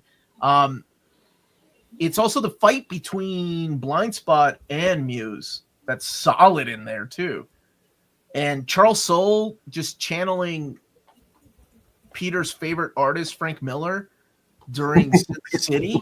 Just phenomenal, right? Like, oh my gosh. I think that might be in for Charles. Like, if we need a Charles Soule, that's the one, I think, that represents that art. Plus, it's got that, Daredevil never looked cooler than he did in a black costume, like from Fall from Grace. Just saying. I don't know if you're gonna make fetch happen with that one. Tyler, I'm sorry, you were cutting out. Yes. Look at that. Tim came ready. Okay, that's all I will say. I will let Sean, what do you think of Tim's choices here, buddy? Yeah, so I actually unfortunately haven't read the Innocenti Romita run, and so I can't speak to the quality, but I can say that I really liked Tim's pitch and that I really liked Typhoid Mary. However, I don't have as much familiarity with her, so I would love to read this. Like, however this shakes out, I'm reading this. Of all the things we've discussed here, this is what I'm going to be reading. And I think that when you talk about Daredevil writers, Innocenti is in that conversation. And so, of all-time great Daredevil writers, she's in that conversation. Romita's in that conversation as an artist. I think that this is probably a great representation of the character, one of his more interesting antagonists in Typhoid Mary, and a great creative team. So this probably has my vote. As far as the Daredevil by Wade and Somni, I'm more interested in, if I were the person who had to do the mapping myself, I would rather put something in front of people that's the beginning of somebody's run, of a creative team's run. So I would be more inclined to choose this over the Purple Children off the merits of that alone. And then when it comes to the Charles Soule stuff, I really didn't care for Charles Soule's run that much. And so I probably wouldn't vote it in just on me not being a fan of it. He's the only lawyer besides Bill Mantlo that has written Daredevil. So, not that it makes for a good writing, but just throw that out there for people that didn't know. Lars, what do you think of Tim's runs here? Yeah, Typhoid's Kiss, I'd say absolutely. And thank you for doing such a great job on the mapping there. You actually gave some, careful thought to it, and that's always appreciated. Yeah, I mean, this is just a terrific turning point. I'd say Innocenti is often sometimes underrated as Daredevil writers go. So yeah, this would be great for representation. The Mark Waid run here is excellent. Obviously, I'm a little biased here because I went Purple Children. The reason I went Purple Children instead is because it's just easier to present as a story, and this is supposed to be about Daredevil stories. Here's the thing. So I understand why you mapped it this way, that you're doing about the whole Omega Drive thing, but there's an awful lot in there that has nothing to do with the Omega Drive storyline, because we start out with, well, there's this thing on the Spot, and there's this thing on Claw, and there's this thing on this, and there's this thing on this, and like the actual story itself here is spread a bit thin. It's great. This is very good. I really like it. Big thumbs up to it. But if we're again looking at a story that would go into a gallery edition or something like a premiere edition, I think Purple Children probably works better. And at the risk of upsetting people, I am not really into Charles Soule. I've tried, and I just find him persistently okay. There's been a lot of phases where it seemed like he was being overworked, where he was doing so many titles that you just stop and go, these can't all be good. There's no way you can have this sort of output and be good. I don't own any Charles Soule because I've never cared enough to own any of it. And then I read didn't he do Death of Wolverine? That was bad. That was actively terrible. So for the most part, Charles Soule, I'm like, yep, it's a comic. So He also did Hot Claws. Right. Yes. You leave Hot Claws Wolverine alone. That guy could have gone places. They made a Marvel Legends toy of that guy. Yeah, absolutely that's mentioned for the amusement, by the way. Yeah. So Typhoid's Kiss, absolutely. The Wade one is very good, but I think as a story presentation is a bit lacking. And Charles Soule. Nah, I can't get behind that. Okay. Next is Tyler. What do you think of Tim's choices here, Tyler? Yeah, I think the Nesenti shout out is apt. I think Nesenti is one of those people that you just need to talk about when you talk about all-time great Daredevil writers. And I think doing this Typhoid era, I mean, it's that Typhoid Mary drawn by John Romita Jr. I know there has been some hate, cough Peter cough about JRJR, but that's iconic. Like her hair looks awesome. I know it's boxy and stuff, but I think it works. So I think on a top 10, Nesenti needs to be there somewhere. I don't know where, but I think that's necessary. I almost chose this era of Wade's run, but I was with Peter in my decision making. I also think that having it just be Somni and Wade in the latter half of Mark Wade's run is a little more easier to follow just from a visual standpoint. I think these issues deal with you have I think Marcos Martin even does a couple issues in the middle of this. So Somni, Martin, and Paulo Rivera. I mean, I think they're gorgeous, but also visually they're different. I think Martin and maybe Somni is a more of an easier transition than some of the Rivera art. But even though it's great, I don't think it's as cohesive as the latter stuff when it's just Wade and Somni. And then this run, this part of Soule's run, you know, I picked the Soule book myself, so I can't be a Soule hater. I picked the Chinatown arc, which I think is a little more different compared to the rest. This is when Soule, I guess, kind of really wanted to go towards all right, I'm doing my classic Daredevil story at this point. I mean, the cover shows it. This is when he ditches that black costume that Omar loves so much to don the red again. So I think it's more of a back to basics approach. It's good. I enjoy Soule's run. I think it's Soule's Daredevil run is the best stuff he's done at Marvel, maybe outside of the Star Wars stuff. But I would just pick a different point in the run than this one. Okay. And Lars's favorite buddy over here, Peter. What do you think of Tim's choices, my friend? Well, despite the JRJR slander that I engaged in just moments ago, you know, I have to say, I really like early JRJR on Uncanny X-Men. That's really the period I like him up to 200. Then I just think his lines get so heavy and everything gets so boxy that I've been paging through my epic of this, which is not the exact same map that Tim did, but it has a lot of the same comics. And there's some of these issues that I didn't realize were JRJR issues. There's so much cleaner than his usually look, and maybe that's down to the inking from Al Williamson, although I think there's some really great colors on this run too. So I just want to put out there that I'm not just gonna be a blanket no on this Daredevil run by Nesenti just because it's JRJR. So I have to do some serious thinking about my vote there, because I do think Nesenti, you know, it's funny, we all have such good things to say about Nesenti, and I don't think it's just a representation thing, although it's cool to be able to say, hey, did you realize there was a woman with this really long run on a male hero in the 80s that you maybe have never read, because prior to this epic collection, it truly was not collected. Now it's an epic collected. Yeah. Yeah. Two partial trades. And now, of course, it's an epic. We're getting an omnibus finally after it being the top choice on the omnibus poll for several years running. It's that good. And I think it's just funny that people are surprised by it when we talk about women writing at Marvel in the 80s. They just think of Louise Simonson because Nesenti is still under the radar all of these years later as a writer. And this run is long shot. How can she be under the radar? Well, yeah, because Longshot's at the top of everyone's list of X-Men. In my top 10. So I'm just saying, like, I am really gratified by every time we do one of these streams and we talk about how cool Nocenti's Daredevil is, and then somebody goes and reads it and they're like, whoa, it was cool. Like, that brings warmth to my heart, and I really hope the omnibus coming out now is going to explode that even more.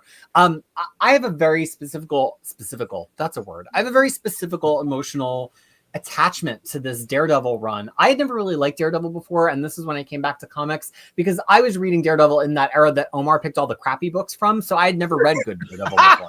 You son of a bitch. What? We're not even in my list yet. So when I got this, I remember this was I think it was in my first ever order from Cheap Graphic Novels. And I sat on my couch. I'm like, okay, I guess I'm going to read Daredevil now. Everybody's talking about it. And I just remember reaching the first page where they showed his radar vision and seeing it in the way that it's drawn in this. And then also just smiling at it and thinking, I have never read a comic that's actually quite like this before. So I know that the Samney part of the run gets more attention. I know that it's maybe more readable and has more durable stories, but there's an infectious joy to this first 12 issues of Daredevil from Wade's run, and the art is incomparable. And I just think that that's a version of Daredevil that deserves to be read more widely. Just Daredevil as an unadulterated, fun comic. I don't know if anybody has made that thesis statement as definitively as these 12 issues. Also, I freaking love this crossover. I can't believe you're all talking crap on it. Aside from the Chicato art, that was the moment, by the way, Tim, where I read an issue and I was like, this guy is going to be one of the best artists working in comics for a long time. It was when I read his one issue in that crossover, I just knew. And so that's why to this day I'm a Chicato. Yeah, he's so good. I have 2 original commissioned pieces that I spent far too much money on. I'll have to send you pictures afterwards. He is one of the few people I would trust to draw me. So that's how I feel about that. But one of them is big-haired Electra, so you probably appreciate it. You know what? I bet John Romita Jr. could draw your hair like that too. Well, he would draw it like a giant box, like he draws Typhoid Mary. Look at that. I mean, this is not a box. So Tim, I think Tim and I are going to have words in the impending death match about his choice of Soul versus my choice of Soul, which overlap by 4 issues. I mean, up against myself for picking 2 DG Chichester books. You'll see, it's a new feature, lie in suspense. But I mean, I can't believe some of you don't like Soul's run. I really thought that every issue of this run was like a top of pull. Oh my gosh, I'm so excited, and I think Tim picked extraordinary issues. It's hard not to, but that Mayor Fisk stuff to 600 is good. And then people in the chat were saying, oh, you could have picked even the Mike Murdoch stuff from after that, which had Phil Noto on art, which was also amazing. There's just so many amazing picks, but my full opinions on this will be expressed in just a couple of minutes. Okay. Dom, you're a big Daredevil guy. What do you think of the other big Daredevil guy in the chats groups? Like, what do you think of his choices here? Oh, I have nothing but love over here, but I will say, I admittedly, for being such a huge Daredevil fan, I have not read all of Nocenti's run. It's one of the reasons I'm so excited for this Volume 1 Omnibus coming next week. I've had that on pre-order, one of my most anticipated. That being said, I did have a Typhoid's Kiss paperback from back in the day, so I think I've read this story before. I definitely remember a handful of the issues. I'm prepared to vote for it just from my partial memory of it. I think I love the idea because it introduces a kind of important Daredevil character. I'll say I think Typhoid Mary is an important Daredevil character. I think it's a fun story. I think that having some representation for not only a female writer from the 80s on a big name book, but just having representation evergreen of Daredevil before Kevin Smith's relaunch, and other than Frank Miller, I think is a good thing just for variety. So I'm going to say a thumbs up for the first pick there for Typhoid's Kiss. For the second pick here, the Wade one, this is touching on what I said the last wave, which was I'm a huge fan of Wade. What is the pick for Evergreen? And I think I even cited this as one of the options, the beginning. To me, this is the lightest and brightest that Wade's run ever is, and I loved it for that. It was such a breath of fresh air after the Shadowland era. And I still love these issues. Honestly, there's some of my favorite from Wade's era.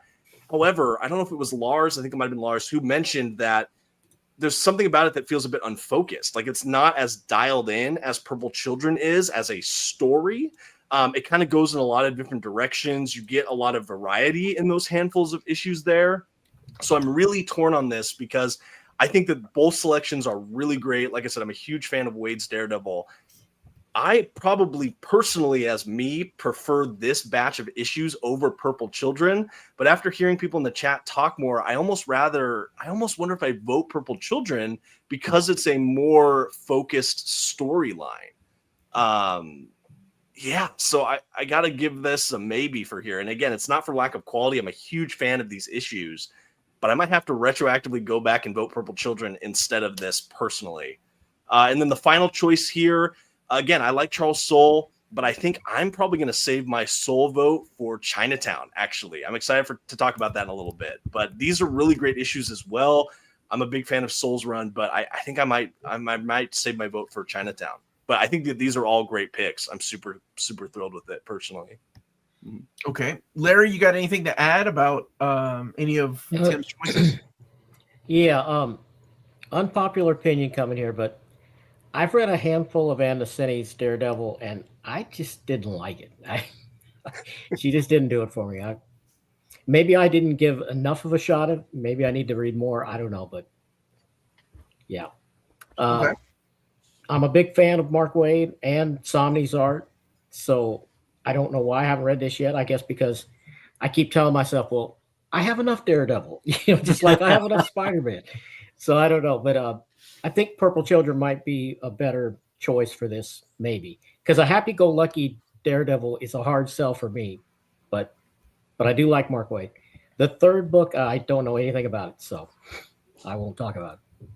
Okay, let's move on to Tyler's choices, which has another Wayne and Samney 1 through 10 with 1.5, Back in Black Chinatown, and the Defenders. I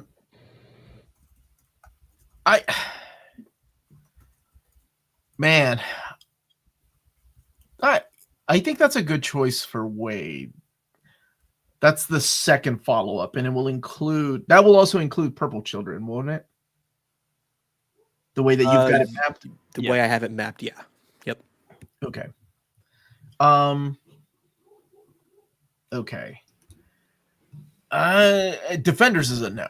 Like, it's not black suit. Come on. No, I know it's a black suit, but you already got the Charles Soule there, and that might win me over. But so we can only do one black suit representation. Good to know for the future of. I don't like when comics tie into a TV show, and I feel like all of this was forced. What do you mean? Deadpool's appearance in this was forced? Absolutely, everything was forced. Okay. Yeah, you might be right about that. Like, I've never been. I know this sounds blasphemous, but I've never been a big fan of Jessica Jones. I know what he was trying to do, and he couldn't use the character of Jessica Drew, so he had to make up his own character. Luke Cage and Iron Fist have always been fun, but I would rather have something like Shadowland or the Devil's Reign for that kind of team up. Chinatown, I actually like Tim's choices a little more for the Daredevil comic. If we're gonna have Charles Soule in there with Ron Garney, I think that's a stronger evergreen than Chinatown. Blind Spot was okay, but I like the big fight with Muse and the whole Mayor Kingpin storyline, which to me was a better payoff than the beginning of his run. Although it's got great artwork by Ron Garney. I don't know. Maybe I could change my mind. Sean, what do you think of your buddy Tyler's choices? Okay. So we gotta talk about this Defenders pick, man. First of all, you have Bendis, one of the most celebrated Daredevil writers of all time, and your choice is to include a book that is not a Daredevil comic, isn't written by Prime Bendis, isn't focused on Daredevil, and also sucks. So there's a lot of problems with that I can't look past. David Marquez is a dream artist, but this isn't his best work. So there's nothing about this that's the best representation of anybody involved. Therefore, I have to pass. And then the Back in Black Chinatown, I did not like this. I'm already on record how I feel about this run, but I deliberately, specifically remember not liking this arc, and I thought it was goofy that they tried to give Daredevil a sidekick. Devil at Bay. This is, I mean, I already said my thoughts on the Purple Children stuff. I just feel like 1 through 12, I think it was, is a better representation of the Wade run because it's the beginning of the run. Okay. Lars, what do you think? Any of these ever brown? You're welcome for that, Omar, by the way. Yes, I no like kidding. that, man. Yeah, trademark Omar. Well, I picked the Purple Children. You know, I was trying to apply some story logic to that. This is the same thing, but adding on some of those early issues that I don't think you particularly need. There's nothing wrong with them. They're great. They're good. The Wade run is, I think, really terrific from beginning to end. I don't think you need those extra issues at the beginning. Just if you're going to give them the Purple Children, give them the Purple Children. Defenders, wow. I guess I would politely say there is a definite sense that by the time Bendis gets around to this, he is running on fumes. And honestly, I thought the Netflix series on which this is based was terrible. The show's horrible. Yeah, I love the Netflix shows. I do, and like that Daredevil's coming back again, absolutely terrific. Colleen Wig was a baddie though, man. Yeah, if they were to do more Netflix shows revivals, that'd be awesome with me. But Defenders wound up being diabolical shite. It was an embarrassment. And here, yeah, because Bendis is doing this on his way out the door from Marvel, isn't he? There's just a sense with this comic that's like, well, it's only because to tie it into the TV show that I think frankly didn't work. And yeah, well, I'm trying to be polite. It doesn't work. And the last one, and Chinatown is Charles Soule, and I just cannot bring myself to vote for Charles Soule. Yeah. Wow, you feel the same way about Charles Soule that Peter does about Frank Miller. I'm right. Omar, I will say Colleen Wing shows up in like the second to last issue of Defenders. Just saying, if that sways you. Is she played by the same actress that played her in the Defenders TV show? It's David Marquez. It's a little photo referencey, but I don't want to hear about it then. All right, Peter or no, Tim. I'm sorry, Tim. What do you think of Tyler's choices? Oh, I got bumped back up into the space. Sorry, my Wi-Fi got a little bit glitchy there for a second. I said it before. I enjoyed all these. I actually am probably going to be a bit of an apologist for the Defenders, although based upon the for this discussion, oh no, my Wi-Fi is being weird again. We can still hear you. I probably can't vote for the Defenders because it's not actually a Daredevil title or specifically a Daredevil-centric title. Like, yes, he's in it, but I don't even remember that he was necessarily the focus. The Wade and Somni, I love it. Somni is another one. I was fortunate enough a few years ago, I was able to get a commission of his. So he and Kaketo are like all-time favorite artists. And if I were to make an argument against my pick and for this or Lars's, it would be that it's got more Somni. I went with mine just because I felt like it was a better representation of like all of the things in different tone that Wade brought to the character. But I obviously can't argue anybody's points about how kind of disjointed the artwork can be amongst the varying artists. Actually, the Back in Black Chinatown, you all can't see it, but that was the other chunk of issues that I was considering for Soule and Garney and Friends, as I titled it when I sent it to you all. So I would probably, again, I'd vote for my collection on that side, just because I felt like it was a more unique representation of what Soule brought to the title with the law aspect and the making Fisk mayor. But I'd say if I had to pick one of these to add, it would probably be Devil at Bay. But that's, again, I'm splitting hairs here. Like, you're not going to be able to get me personally to nail down just 10. So it's a good thing that was. We're going to do exactly that, Tim. That's exactly what we're doing. No, I'll let you guys fight about it, because it's like asking me to pick out my favorite kid. Oh, we all not have going a to be favorite. able to. Oh, nobody else does that.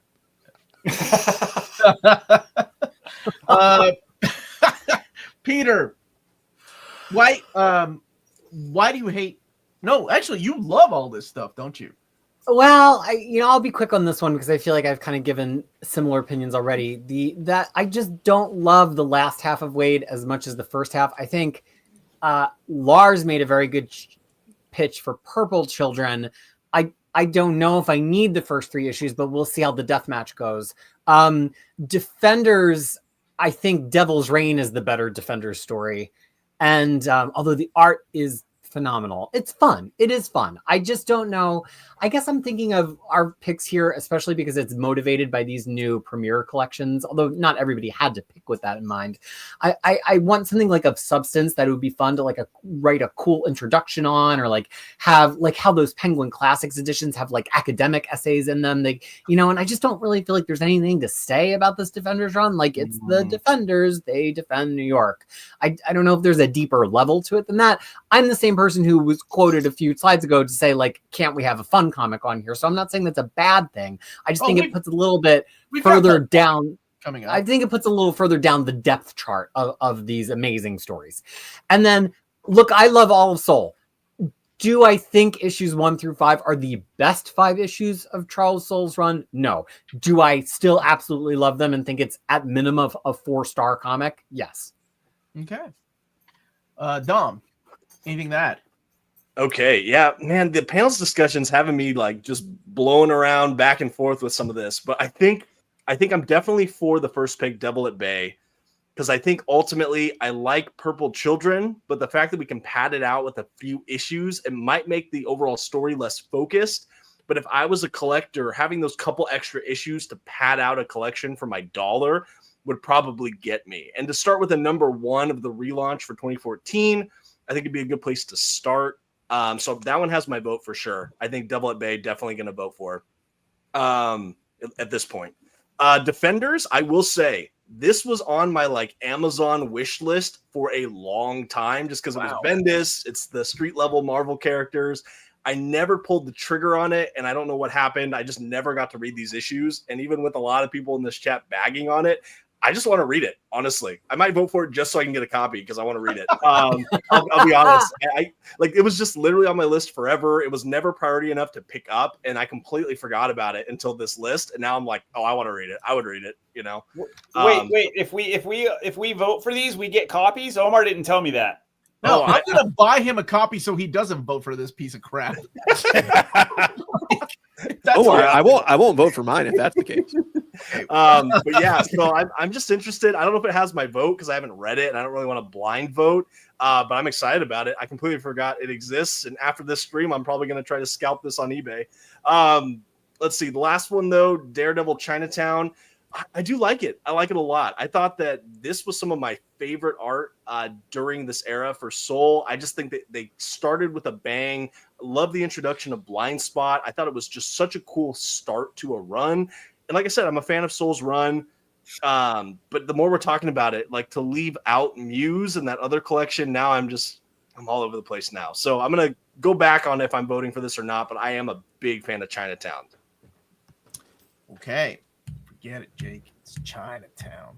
You needed that meme right there, right? Larry, what do you need to add? What do you want to add to this discussion? The only thing I would add to this is the Defenders, I think, is wrong for this Evergreen list. Mm-hmm. But I'm a big Bendis fan. I'm a huge Jessica Jones fan. Really? I'm a Defenders fan. I've read every issue of the original Defenders. I used to own all of them. So I want to read this, but I'm not going to vote for it for this list. But okay, Larry, you never cease to amaze me. You're a Bendis fan and you're a Jessica Jones fan.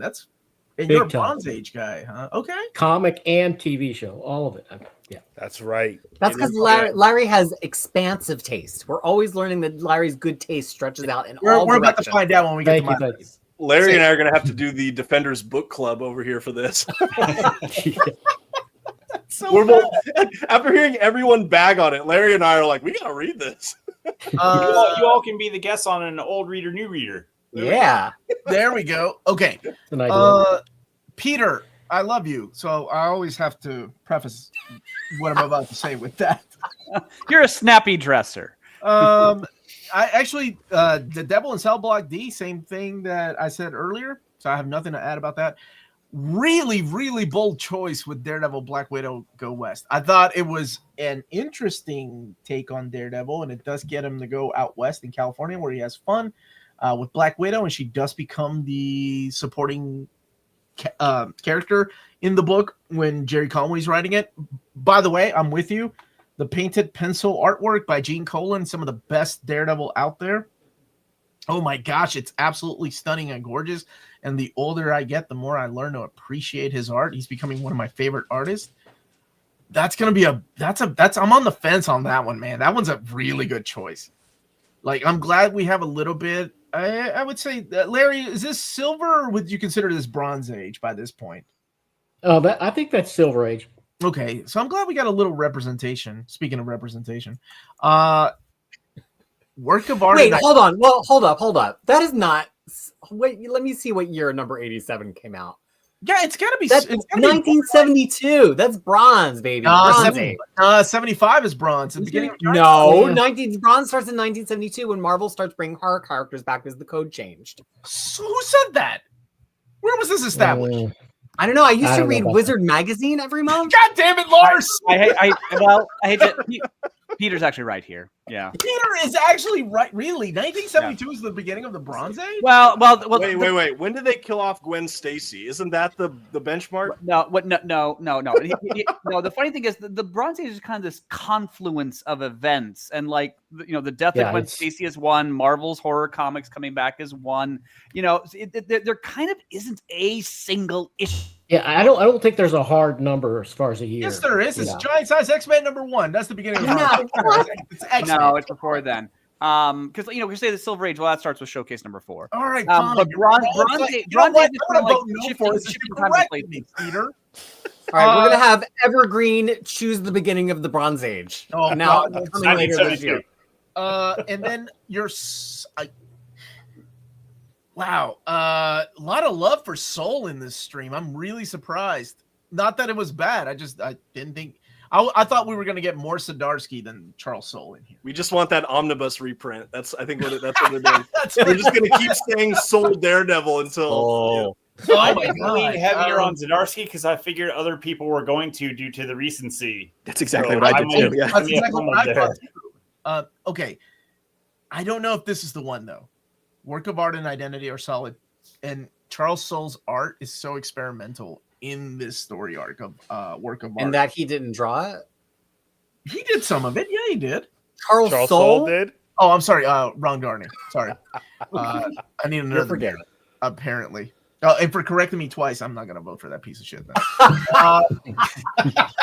I'm just saying, not only are your opinions wrong, your facts are wrong too. Oh my God! This is live fact checking. And Daredevil Go West.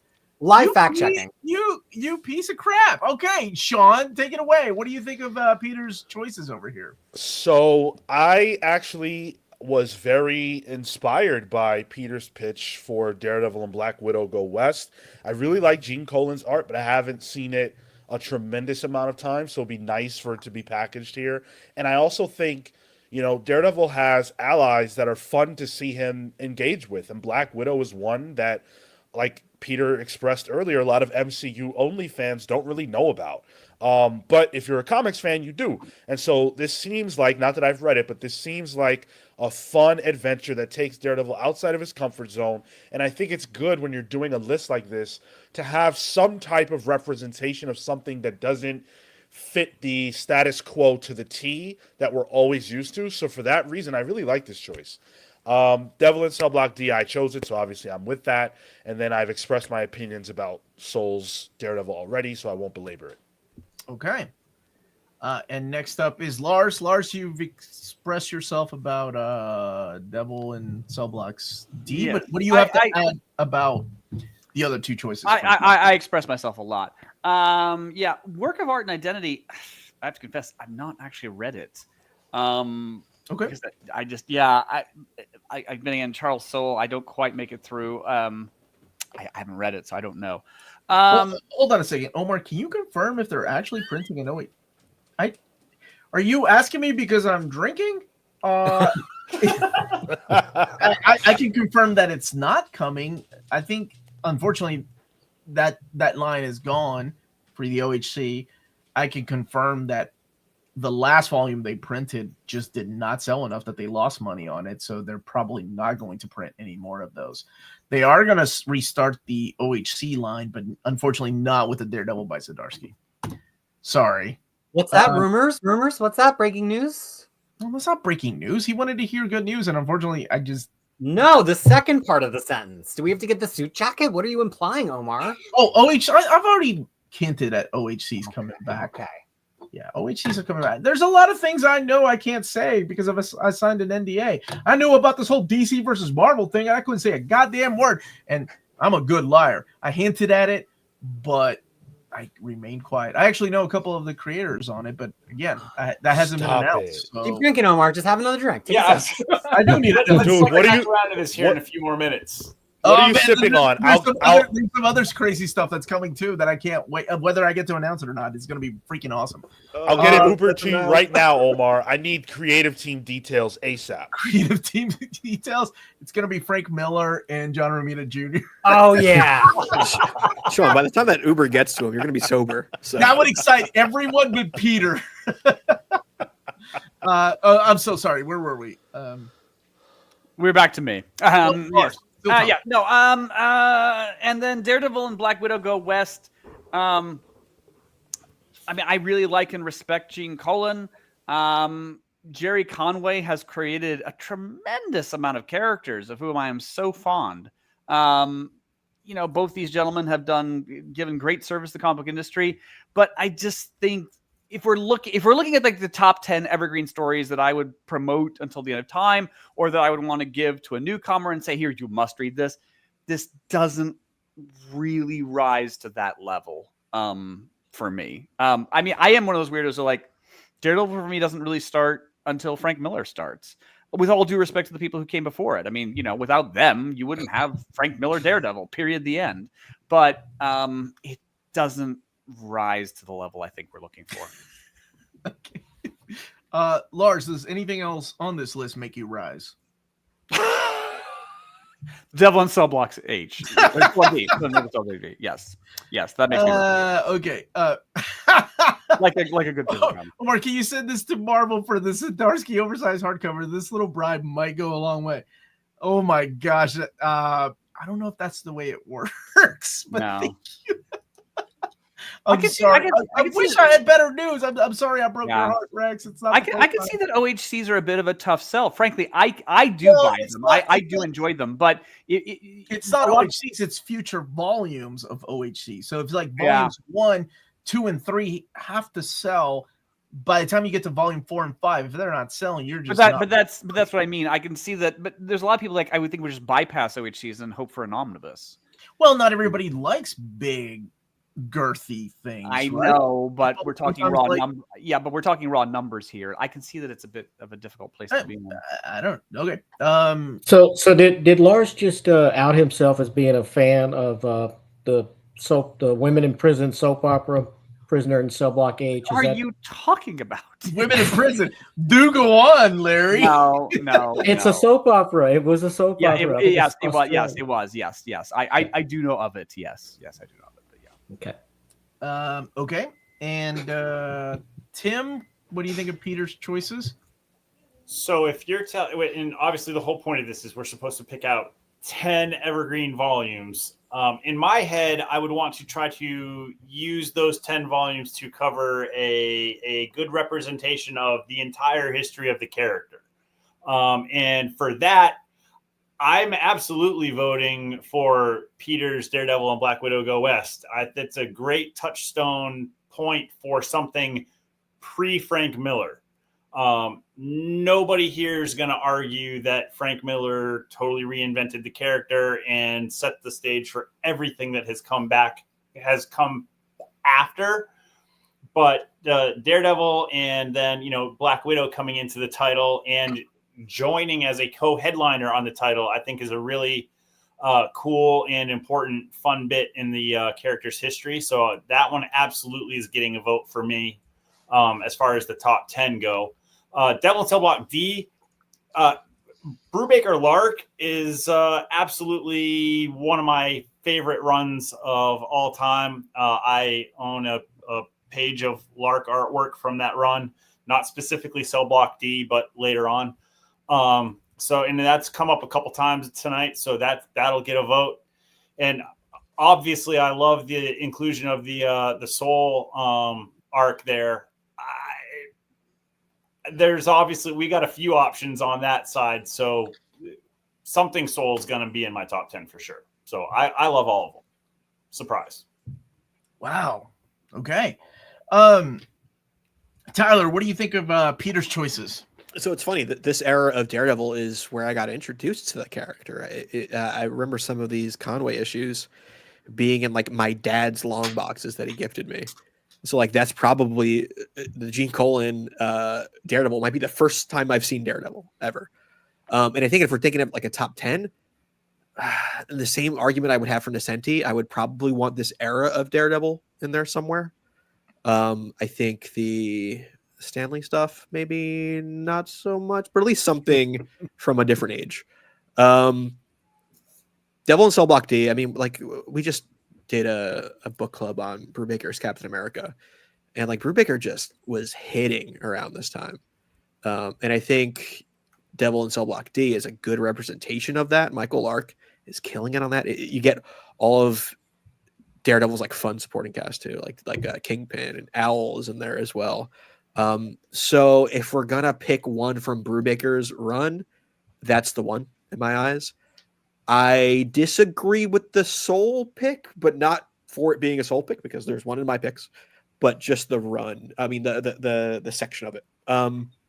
As much as I like the Suzuka art that's on this, and I think Muse is a really cool character, which I think is showing up in the show come next week or something like that. I just prefer the Chinatown stuff. I like how more. I really like the intro of Blind Spot as a sidekick. So that's just my preference there. But I do think there should be some Soul representation. Okay, Peter, I know how you feel about these choices. Dom, what would you like to add, buddy? Yeah, honestly, I'll just say it right from the jump here. I think that first choice was one of the most unique and exciting I've seen on the panel. I did not think someone was going to pick the Go West era, and so I'm really enthusiastic about it. I have not read all of those issues myself, admittedly, but I do think that this is an era that should be represented in some form, especially for people that want, someone just mentioned it, like the variety, pre-Frank Miller Daredevil. Like, I think that this was, like, if you're going to have something from, like, early pre-Frank Miller Daredevil, I either say the first handful of issues from Stan Lee or something like this. Like, this is a really cool touchstone in the history of this character. The fact that you also have Black Widow for people that can recognize her maybe from MCU or something, I think it might drag a couple people in. I love Gene Colan art. I'm almost always going to vote just straight up. I love his artwork. He's one of my favorite classic comic artists. So that has my vote. I just think it's really unique and fun. Already talked about Devil and Cell Block D. Absolutely. For me, it's just a matter of what issues get put in that collection, but absolutely good. And then for the last one, to make it quick, I kind of agree with what a lot of people said already, which is I love that Charles Soule is represented. I just don't think that this stretch of issues is maybe what I'd pick. I'd probably go Chinatown or a little bit later on, like with Mayor Fisk and one of the other ones we talked about. But again, these are not bad issues. I just think I might personally lean one or the other. But yeah, I think that these are really fun picks. Okay. Larry, what about you, my friend from the Bronze Age? Gen Xer? Oh, Gen Xer. Yeah. I haven't read much from that era of Daredevil. I started to say Silver Age, but we'll say Silver-ish Daredevil. But I do love Gene Colan art. I'm a huge fan. So I think this is probably a good pick. It's great. And of course, Cell Block D for sure. I don't know anything about the third pick, but okay. I am going to go to Dom's choices here. I'm nervous. First of all, Daredevil Yellow is an excellent pick. Were there 6 issues in there? Is there a reason why the 6th issue was left out? Is it? Or could just be a mistake of mine. Okay, I just want to make sure. I thought there were 6 issues. I thought, right? It is 6. Yeah, there's 6. I think it's 6. Okay, Just okay. a typo. It's okay. Thank It's you okay. for making me not dig mine out of the pile. I got it for quick reference. I think that is a wonderful issue. If we're not gonna have pre-Wally Wood Daredevil in here, I think that actually is a good representation of the Silver Age era for Daredevil. I think it's wonderful. It's one of those retcon issues. It's beautiful. It will pull at your heartstrings. Murdoch Papers and the Devil in Cell Block C actually might win me over more so than the choice for the King of Hell's Kitchen when you have Bendis Malev, but it's also the beginning of Brubaker, so it's tough, right? Because when I think of Bendis, I kind of want to just a Bendis Alex Malev collection. Oh, so that's some good mapping. I don't think it would ever happen though. Zeb Wells, wow, that's actually a really good miniseries. I really dig it. I don't know if it belongs here. I thought it was way better than what they tried to do with like Daredevil Father, which was Joe Quesada trying to write that. And I say try. It's got good artwork. But I thought this was a really good miniseries. I don't think enough people talk about it. Zeb Wells is very hit and miss with me. There are things that I love about Zeb Wells, like Hellions and this. And things I don't like about Zeb Wells, which is New Warriors and Spider-Man. People are like, oh man, Zeb Wells can't write comic books. Y'all didn't even read New Warriors. That stuff was awful. But those are just my 2 cents. But Yellow, yes. And Battling Jack, a maybe. Daredevil, I may have to split between Bendis and Brubaker. Paul, yeah, nobody yells Paul. Nobody's cosplaying as Paul. Actually, I'd like to see pictures of that. All right, Sean, what do you think of Dom's choices here? Yeah, so I obviously chose the Devil in Cell Block D, but here we have a unique situation where you're combining the end of the Bendis Maleev with the beginning of the Brubaker Lark. And I like that conceptually, but I think that works more if you have already read all this stuff. I think if you are approaching this from an evergreen perspective where a lot of people will be picking this up for the first time, I don't know if you want to start somebody off with the end of a run like Bendis's. I think you need that full context to get into the end of his and then the beginning of Brubaker's. So I don't think I would like it to be mapped this way. I would think some of Bendis should be on the list and some of Brubaker, but not together. That's just my thought. Daredevil Yellow, I mean, duh, right? Like, I think any of the color series, if we're doing if we're doing an evergreen list and a color book can be on there by Loeb and Sale, it's got to be. So I would say yes to this. And I actually haven't read the Battling Jack Murdoch, but this is a controversial thing to say. I'm a fan of Zeb Wells. I like what Zeb Wells does, and Carmine is also a very talented artist. So while I haven't read it and I can't speak to the quality of it, I like the creative team and it's an inspired pick. So that's going to weigh with me when it's time to say yes or no. All right. Lars, thoughts? Yes. Yeah, I can see the temptation here with the Murdoch Papers and Devil in Cell Block D, but I don't think they actually go together all that well for a simple reason that, the whole prison thing, that's where the Bendis run ends. But that wasn't really his plan. I think I'm right in saying what happened there was Brubaker was taking over the title, and he went to Bendis and said, hey, do you mind ending your bit with them in prison so I can write a prison storyline?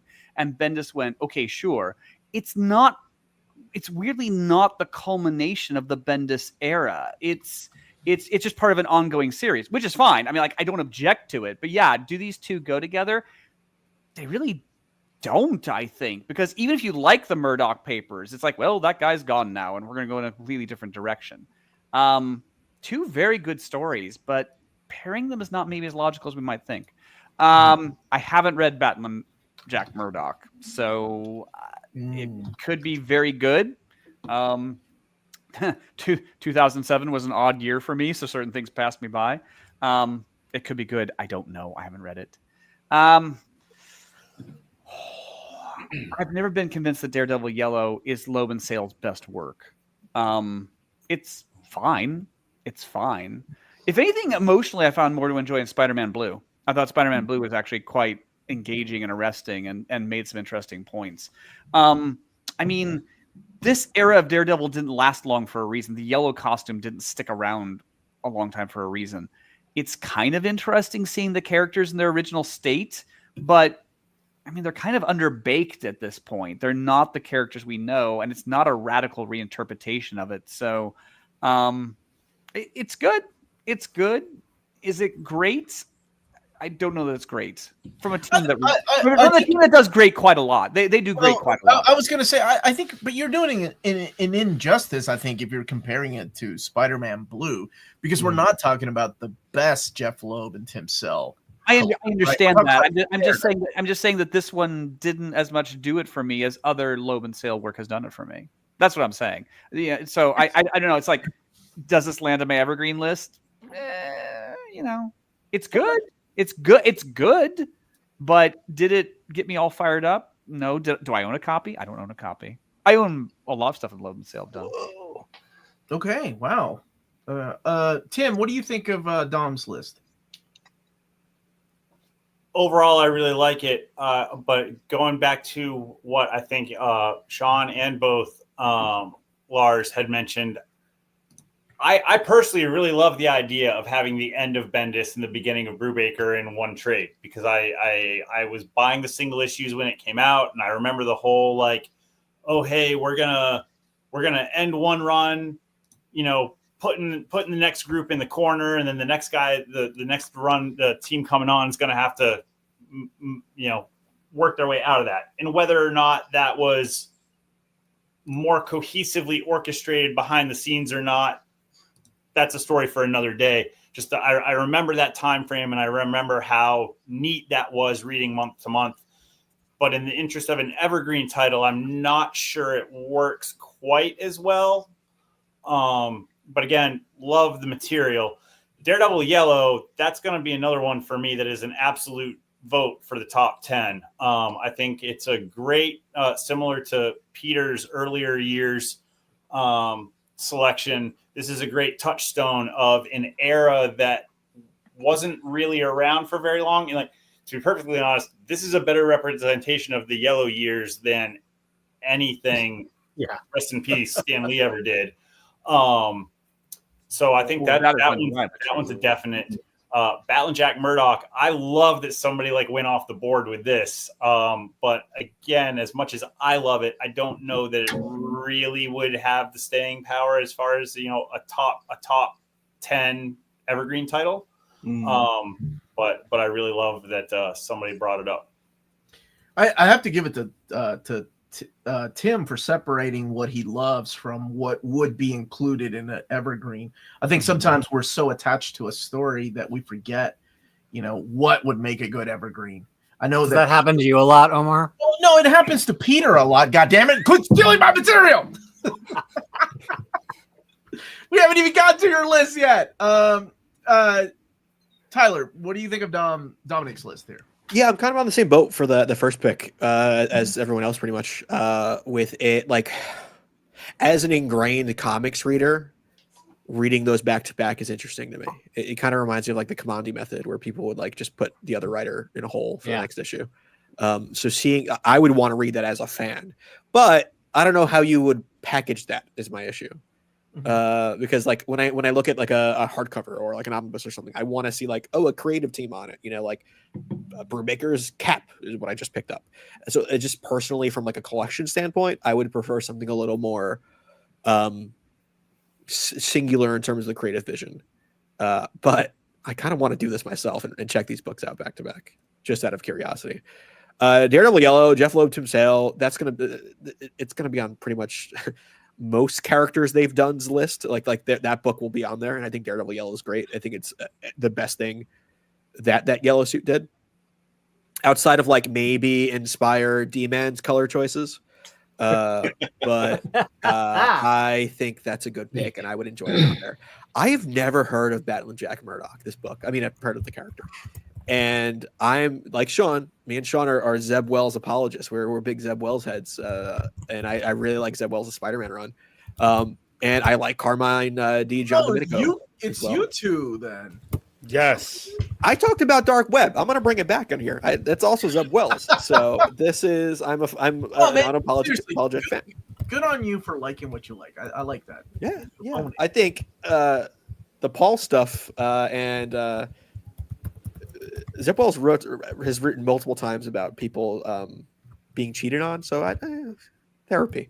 But I don't know if Battle and Jack Murdoch works for this Evergreen list, but I do want to check it out because I do like that creative team a lot. Okay. Peter, do you have anything positive to say tonight? Well, I really am excited by Dominic's list because I think that he went a little outside of the box in a couple different ways in the way the rest of us didn't. And that's really fun anytime we get it on an Evergreen stream. So I'm like excited to talk about them. I don't want to give away my hand too much for the impending death match, but I'm pretty excited about that first one. As opposed to just doing all of Devil and Cellblock D, I would propose perhaps this would be called Inside and Out, which is what that first Brewbreaker run is called, because it kind of shows him on his way in, but we'll talk about that more in a moment. Daredevil Yellow, I'll say that. So I love Tim Sale and Jeff York together, or I'm not Jeff York, Jeff Loeb together.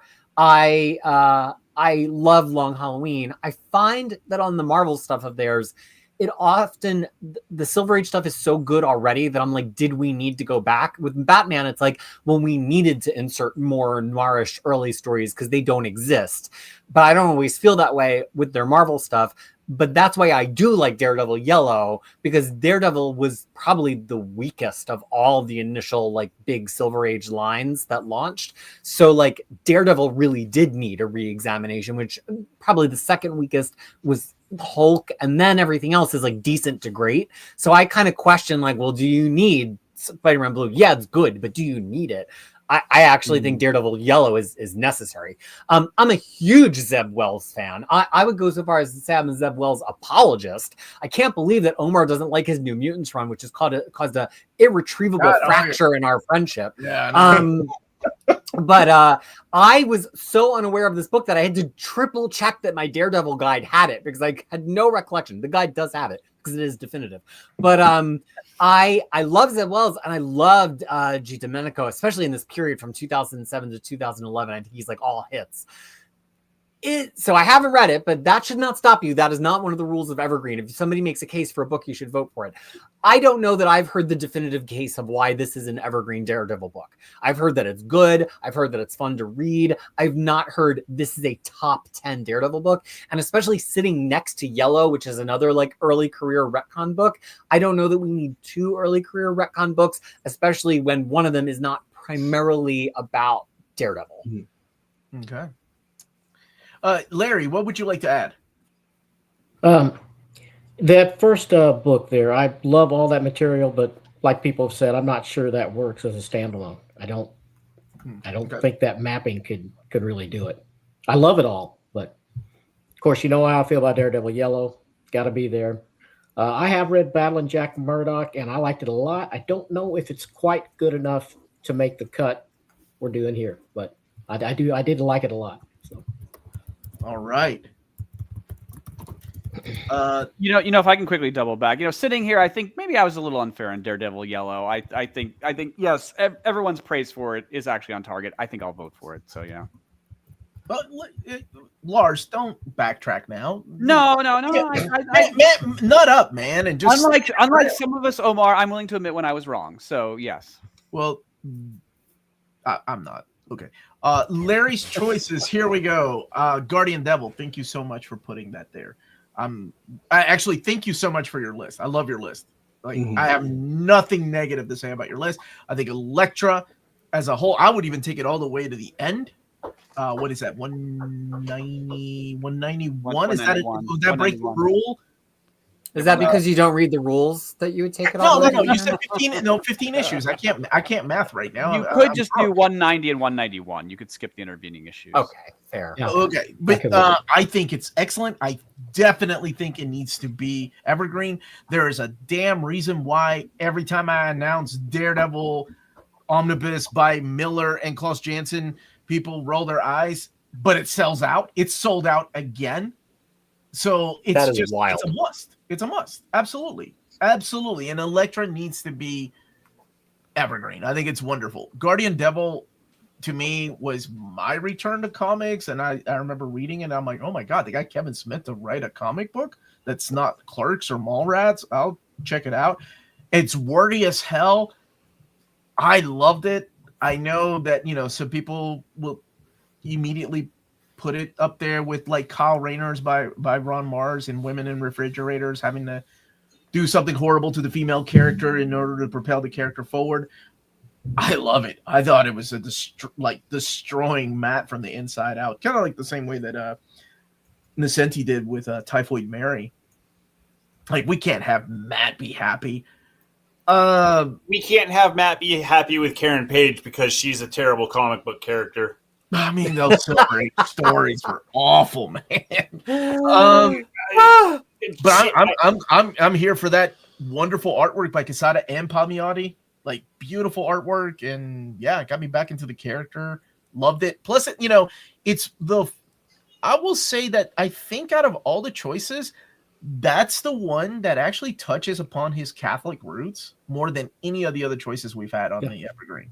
Like, it goes like, we hear about Catholic guilt and all that throughout the entirety of Daredevil's run, but I think that one actually touches upon his beliefs and what he's willing to suspend his belief whenever, the whole sacrifice. I don't want to give away too much, but the whole sacrifice with the baby and all that. I thought it was excellent, and I'm so glad you brought it into the Evergreen. That's all I will say. Sean, take it away, buddy. So I actually have not read Guardian Devil. That is definitely a hole for me when it comes to Daredevil, but it's Kevin Smith and Joe Quesada. Like, quality aside, because I can't speak to that, that is an insane creative team. And I think when you're talking about Evergreen, having, somebody like Kevin Smith, somebody like Joe Quesada, when you can put those heavyweights on the book, that's going to lead to sales. And all the better if it's a great comic. I'm going to trust you that it's great because it's here. And so I would say this is an easy, obvious yes. I already spoke to Daredevil Yellow. I also have not read Elektra Last Hand by Miller and Klaus Janson, but Miller and Klaus Janson, like, what? Are you kidding me? Obviously, right? It seems like it's got a big focus on Elektra. I think that needs to be she as a character needs to be represented here in a big way. So you really can't go wrong with any of these options as far as I'm concerned. I was on mute. Lars, take it away. What would you like to add?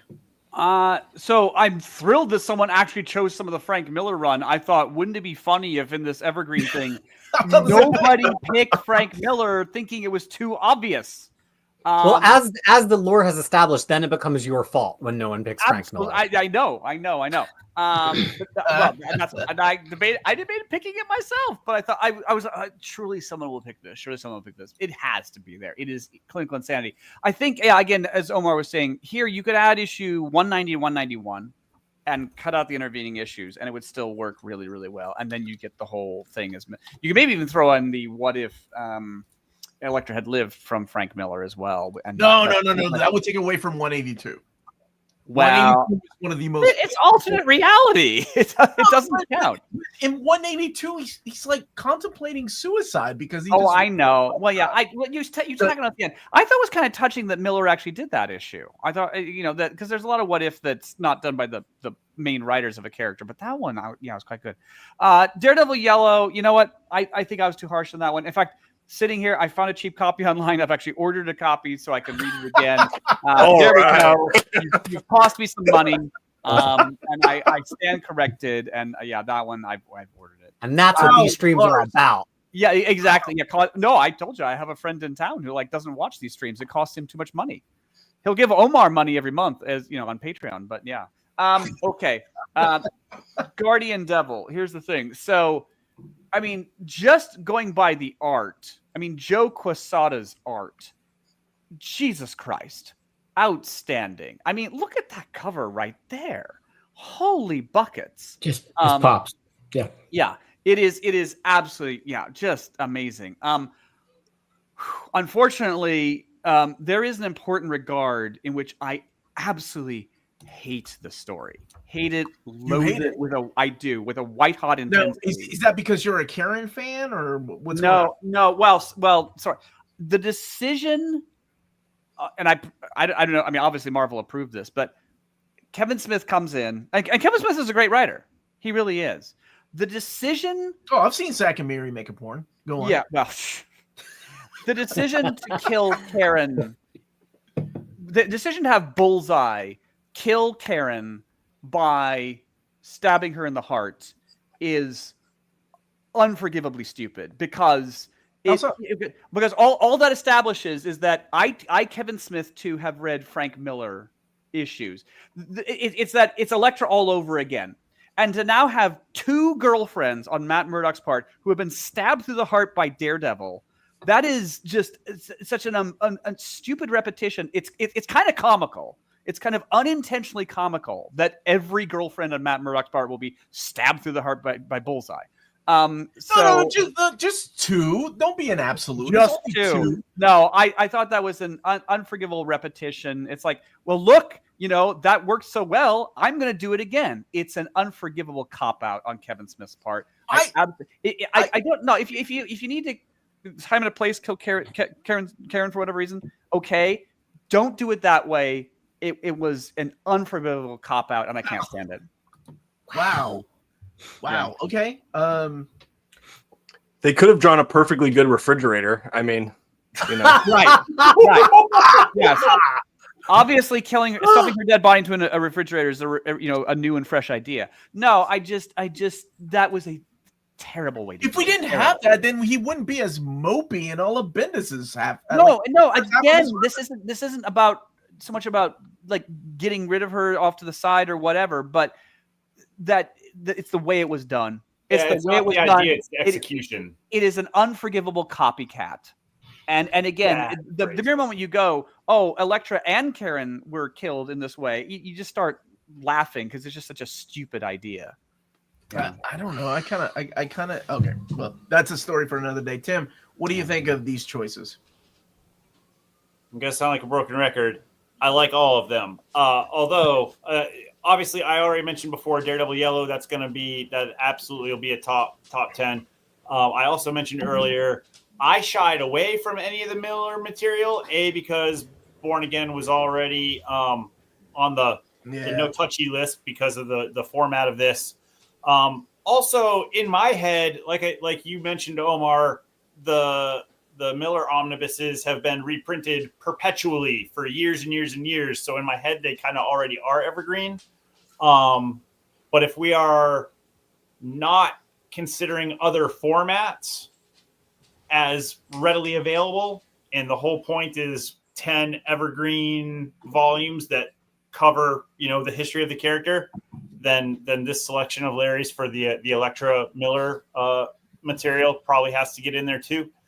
And Guardian Devil has a soft spot in my heart. That came out right after or while I was in college, but kind of before I actually got into comics, and I was a really big Kevin Smith fan. So that was a very good jumping on point for me as a fan getting into the character and the hobby in general. Although having since read everything else, while I don't necessarily disagree with the death of Karen Page, I do agree with Lars that the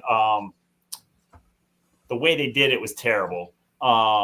So Guardian Devil's probably a tweener for me, but very solid picks. Okay. Tyler, Larry's choices. Yeah, Daredevil Yellow, I already said, I think probably belongs in there, and I think some Miller representation makes sense. I mean, this is this solidified Elektra and Bullseye really as like Daredevil's Joker in a way. So I can't really dispute those.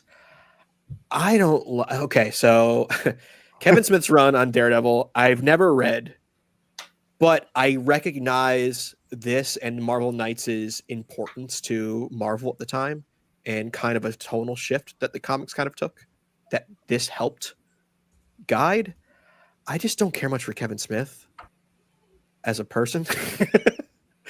Okay. So like I've never read his books. He's got to stop wearing those jorts. Like, come on, buddy. It's not about the quality of his character. It's about the jorts. The jorts are really honestly, it's I don't know why I dislike it so much. It bothers me to no end. Okay, so you don't like Kevin Smith. I also don't like Clerks, so it must. I think it's a New York, New Jersey thing. I'm a New Yorker, so I think it's ingrained in me. It's a biological, genetic thing that I can't like him. He's from Jersey. Okay, so the Cowboys. That's, also now a guy from Jersey writing Daredevil, a New Yorker. Come on, that feels wrong to me. It's very statist of you. Oh yeah, probably yeah. So yeah, I don't know. They have the Catholic connection, you know. Yeah, I guess, Kevin Smith and like Daredevil. yeah, and Omar said that, you know, like this helps Matt be super mopey and stuff, and I'd argue him being Catholic, it does that enough.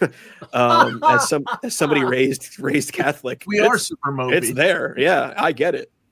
There's probably a reason why I like Daredevil so much, but I just don't like even the whole, like, I know about the Karen stuff, and it always rubbed me the wrong way, and it's made me never want to actually read the book, even though I feel like it is important in terms of like the Marvel Knights stuff and all that.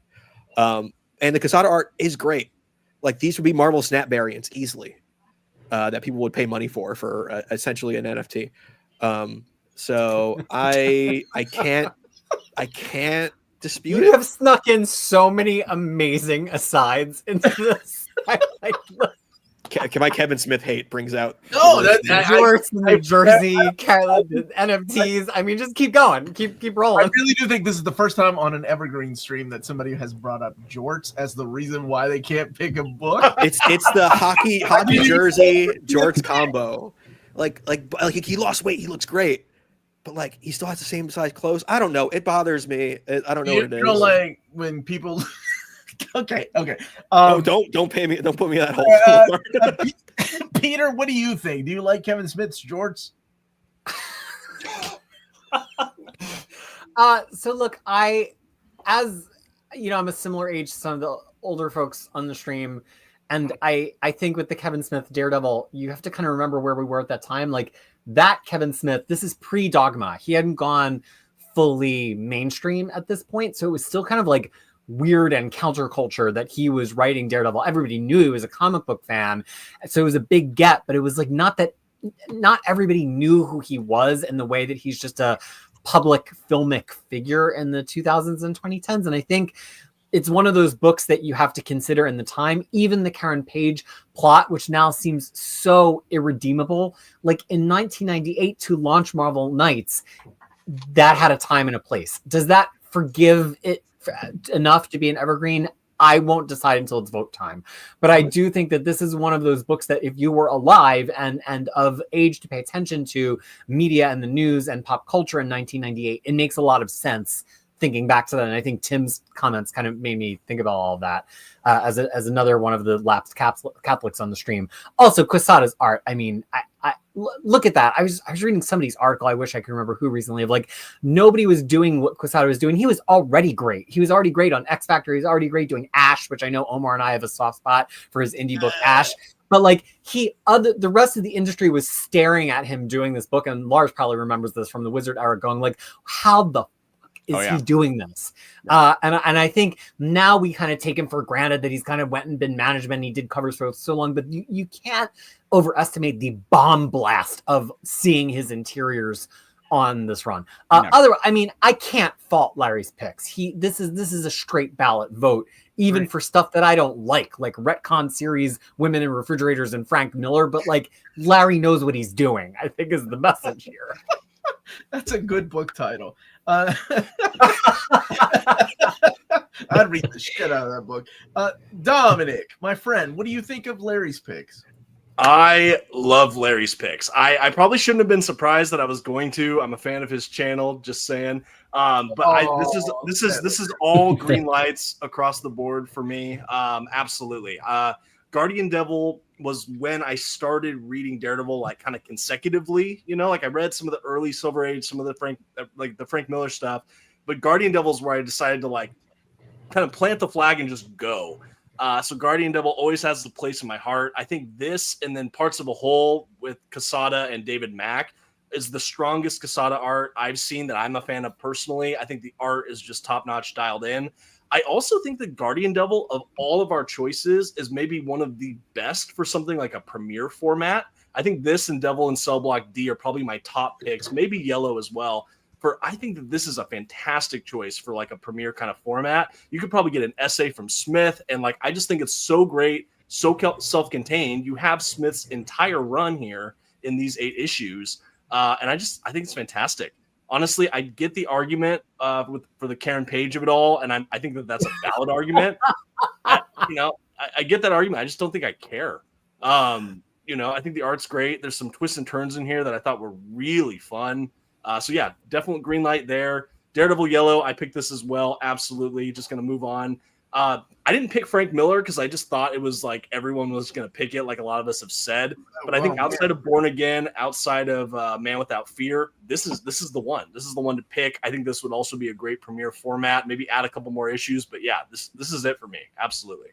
All right, we're getting close to voting. So, last but certainly not least, I think Omar made some really good choices for that Fall from Grace and Fall of the Kingpin. Very bold and brave, if you will. And Man Without Fear, goes without saying, should be in Evergreen. So let's get to voting. All right, I'll take it from here. So we've already talked about Man Without Fear, but Sean, what do you have to say for the dueling Chichester picks from Omar? Are either of them worthy of your Evergreen list? Well, first of all, I want to say that everybody should like the video. Let's get the likes up. There's a whole bunch of you here watching. Let's do it. If you're enjoying the content, subscribe. All of our channels are phenomenal. Speaking of Omar's picks, though, it's just like one of those compliment, like good, bad, good compliment sandwiches. No. Actually, Omar, you sold me with the Fall of the Kingpin. I haven't read the DJ Chichester stuff, but I love Lee Weeks, and so that's a strong point in the favor of this. And then also, if we're talking about Evergreen Daredevil, based on what you described, this is a pretty monumental period in Daredevil's past. So, and Kingpin is his core enemy. So doing that together, I think on an Evergreen list, that makes a lot of sense to me. Fall from Grace, I don't know this, and your sell job was okay, but there are so many tremendous books on this list that I just don't really know that it fits the top 10. And I already said my piece on Man Without Fear. So Glow in the dark cover didn't win you over. Glow in the dark cover did not win you over. Scott McDaniel's artwork, right before he went over to do Nightwing. Oh my God, it's so good. The thing is that I hate gimmicks, so the glow in the dark cover is actually a negative point for me. You love the Red Band books. I hate Red Band. I hate Red Band. Don't put that out there, Tyler. We had to stop you from getting them. That was self-imposed. Don't change the narrative because we're on a different channel. I did that to me. So now with the official, legally certified Wizard Magazine take on Omar's picks, we have Lars. Lars, take it away, Lars. Well, I mean, Omar is a smart guy, and it seems like he's a great father, great husband. Many virtues, and then he kindly committed suicide here so that the good picks can get through, which is very considerate, because it makes the voting much easier to have chaff like this presented. But no, I'm being a little harsh, but I mean, DJ, if I'm making a list of great Daredevil writers, I would not put them on the list. When I was talking representation with Ann Nesenti, it's not actually because she's a woman. It's because it was such a great run with so many highlights. And I'm like, and also she's the weirdo. She's it's weirdo representation. Yes, and there's that too. Yes, absolutely. Yeah. But that prominent style of Daredevil needs to be there. I'm not gonna have room on a top 10 list for this. But Chichester, neither one of those? No. Dude, Fall of the Kingpin is phenomenal. Legit phenomenal. Yeah. So Tim, who loves every Daredevil story. I actually want to know from somebody smart. Tim, what do you think about this? Is there room in your heart for two in the immortal words of Jason Bateman from Dodgeball, it's a bold strategy, Cotton. Actually, I do really like the Fall of the Kingpin pick. I do believe that is a good kind of bookend to Born Again. And Lee Weeks is phenomenal. And as much as I do love what Scott McDaniel did on the artwork Armor later on during Chichester's run, the armored era. He is the only artist to this day that has been able to draw that armor and have it actually look like it works. Everything else is clunky. Everything else is boxy. It doesn't work. He draws it and it's phenomenal. However, Fall from Grace is a tough read. As much as I love all things Daredevil, it's a tough read. It's the same plot that Bendis used later. Oh, look at me. I'm Matt Murdock. Everybody knows I'm Daredevil. But Bendis gets away Omar, with it. have you, as much as Bendis can be deconstructed or whatever, his read's far better than Fall from Grace. Oh, yeah. Fall from Grace. I'm not hating. It's not going to be in a top 10 from me. Not top 10. And Man Without Fear. I mean, there's really not much else to say about that. That's classic. Got it. Okay. All right, so we're going to move on to Tyler. Tyler, I will be shortly sending you a picture of Omar wearing jorts, if that affects any of your opinions here. I already got it in my head. I did wear jorts. visualize Gen it. X, baby. Me and Larry are wearing jorts right now. It's also the type Not of right jorts, now, too, but I like, have read them. Yes, below the knee. Like, come on, we're a 3/4 inch seam now, fellas. All right. So I did some quick Googling on this DG Chichester because I'm unfamiliar with it. I got to say, probably the most fun name on any of these so far. I'll give him that. But much like the cover of Fall from Grace prologue, I think, Omar, you might have jumped off a building with these pics. You Googled whether you. I did some quick looking. I have to talk to it somewhat. This is a vidcast. Is that what we're calling it? Vidcast but is what, Larry, was it Larry or Tim called it that? Who called it Vidcast? I think Lars did actually. But yeah. Lars? Anyway, this I didn't know any better. Yeah. No, I like it actually. But I just, this feels like stuff, and it looks like stuff that I might have seen in a storage bin sale that I just look over looking for the X-Men comics instead. I just don't really have any interest in it. I don't know if it belongs in a top 10. But Man Without Fear, I can give you that one at least. You can give me that. You know, I'm pretty sure Fall from Grace skyrocketed in sales because of stupid ass Wizard magazine in the 90s. Well, Don't forget that there's a second printing of 319 coming out. yeah, I mean, I remember this coming out. I remember, especially after there's a Frank Miller run, then the end of Senti run, and so on. And when this comes out, there was just, I don't know, a real sense that Daredevil had lost its way. He got black armor, dude. That's badass. Okay. Changed his mind. Who's that? Oh God, it's Peter's turn. Go ahead. So, Peter. I love to talk about my emotional connection to these books. And for me, those Daredevil covers from the Fall from Grace run were so great that was the first time I ever pulled Daredevil back in the 90s. And then when I read them, I was like, oh, this character sucks. So I'm probably not going to vote for it because that's what kept me away from reading any Daredevil comics until I read the Mark Waid Daredevil in 2011. Single-handedly kept me away from Daredevil for close to 2 decades. That said, I have softened on the Chichester stuff as I've gone back to it. I just think he really was not lucking out on some of the art choices that he was getting paired with for a while there.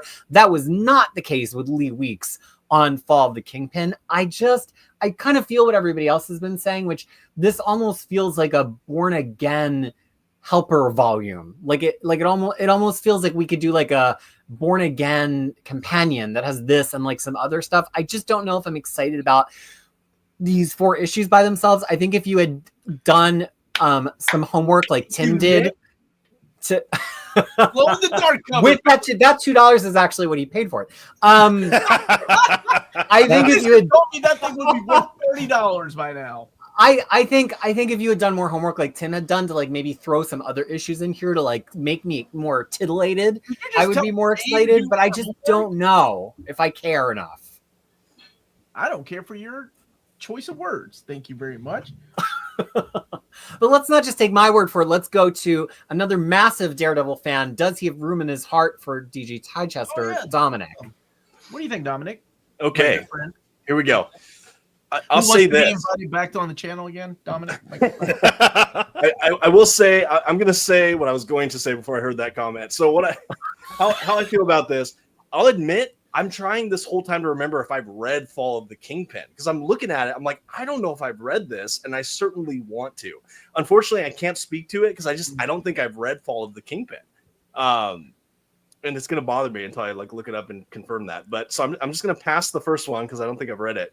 What I've read from Fall from Grace, I can definitely get behind this pick for one or two reasons. I think for me, the art is so visually striking and unique for a Daredevil book, full stop. I think the art alone for me sells this book. My memory of these issues was that it felt a little slow burn to me. So I don't know narratively how many people it's going to grab, but that art alone would probably sell me. I also think it's a really fun pick because if we're trying to get diversity in the eras of Daredevil that are collected, I think that this is a really interesting period that is not over collected outside of, I think, some epic collections.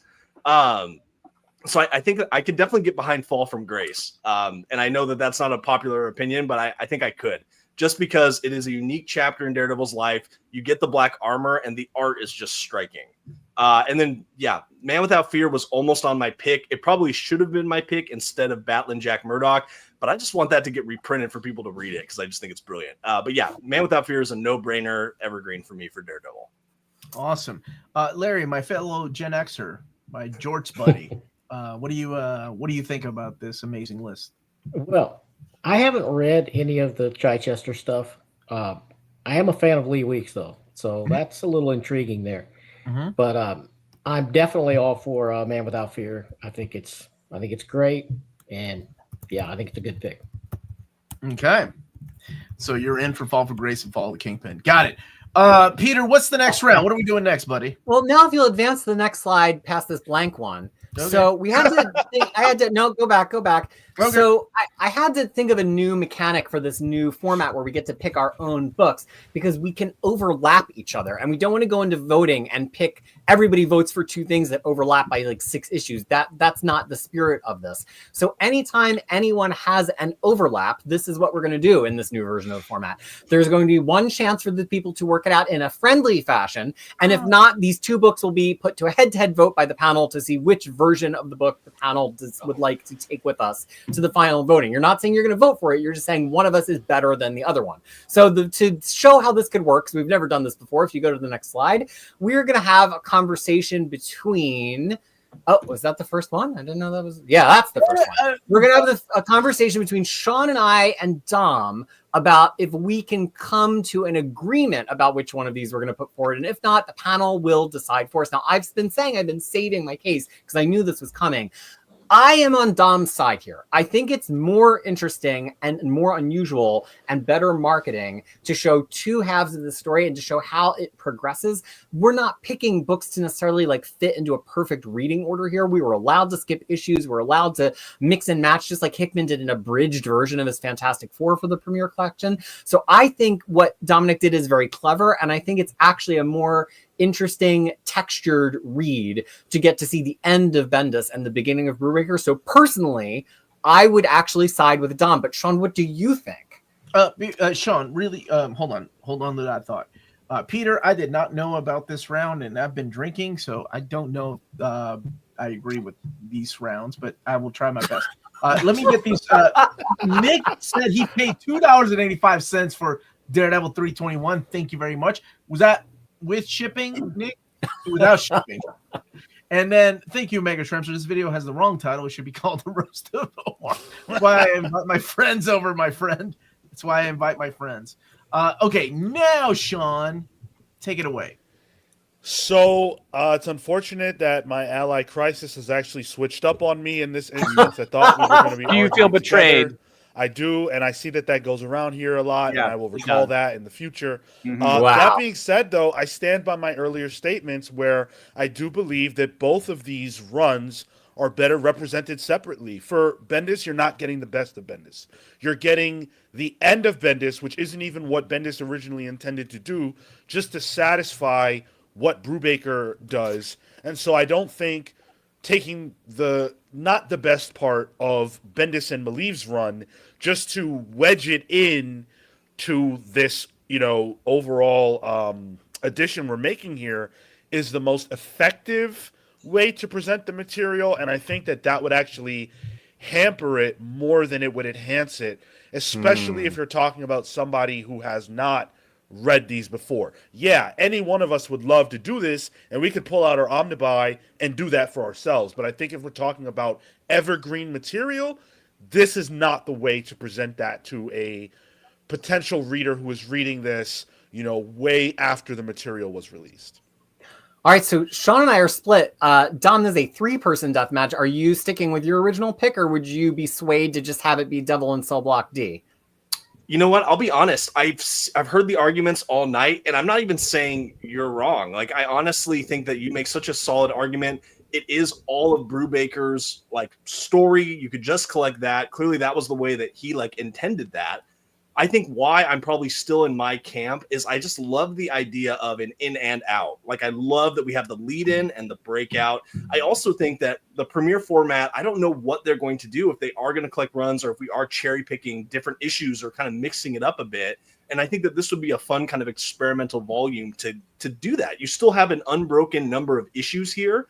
And unlike every other time it's been collected in, the trade paperbacks by creator or in the omnibus by creator, you kind of get both sides, and you still have I'm going to make an argument that it's still relatively cohesive. I did reread some of this arc this week preparing for this because it had been a minute. And honestly, finishing Bendis where he gets thrown in jail and then picking up with Brubaker, I was hyped. I was like, okay, here we go. Act 2. Let's go. It's after intermission. Let's get out of here. And I think it would work. I think it would work, and I think it would be something different. All right, we are split, so we are going to throw it to the panel. You are not voting for this to be your pick. You're voting for which one you want to go to the final votes. Sean has already voted for Cell Block D. Lars, Cell Block D or the Bendis Brew match? Cell Block D. Okay, Tim, Cell Block D or the Bendis Brew match? I think I've been swayed for the Bendis Brubaker combo. Ooh, okay. Tyler, Cell Block D or combo? Give me Cell Block D. Ooh, I am on the side for combo. Dom is on the side for combo. Larry. Cell Block D. And Omar. I think Bendis needs a name on a Daredevil book by himself, so Cell Block D.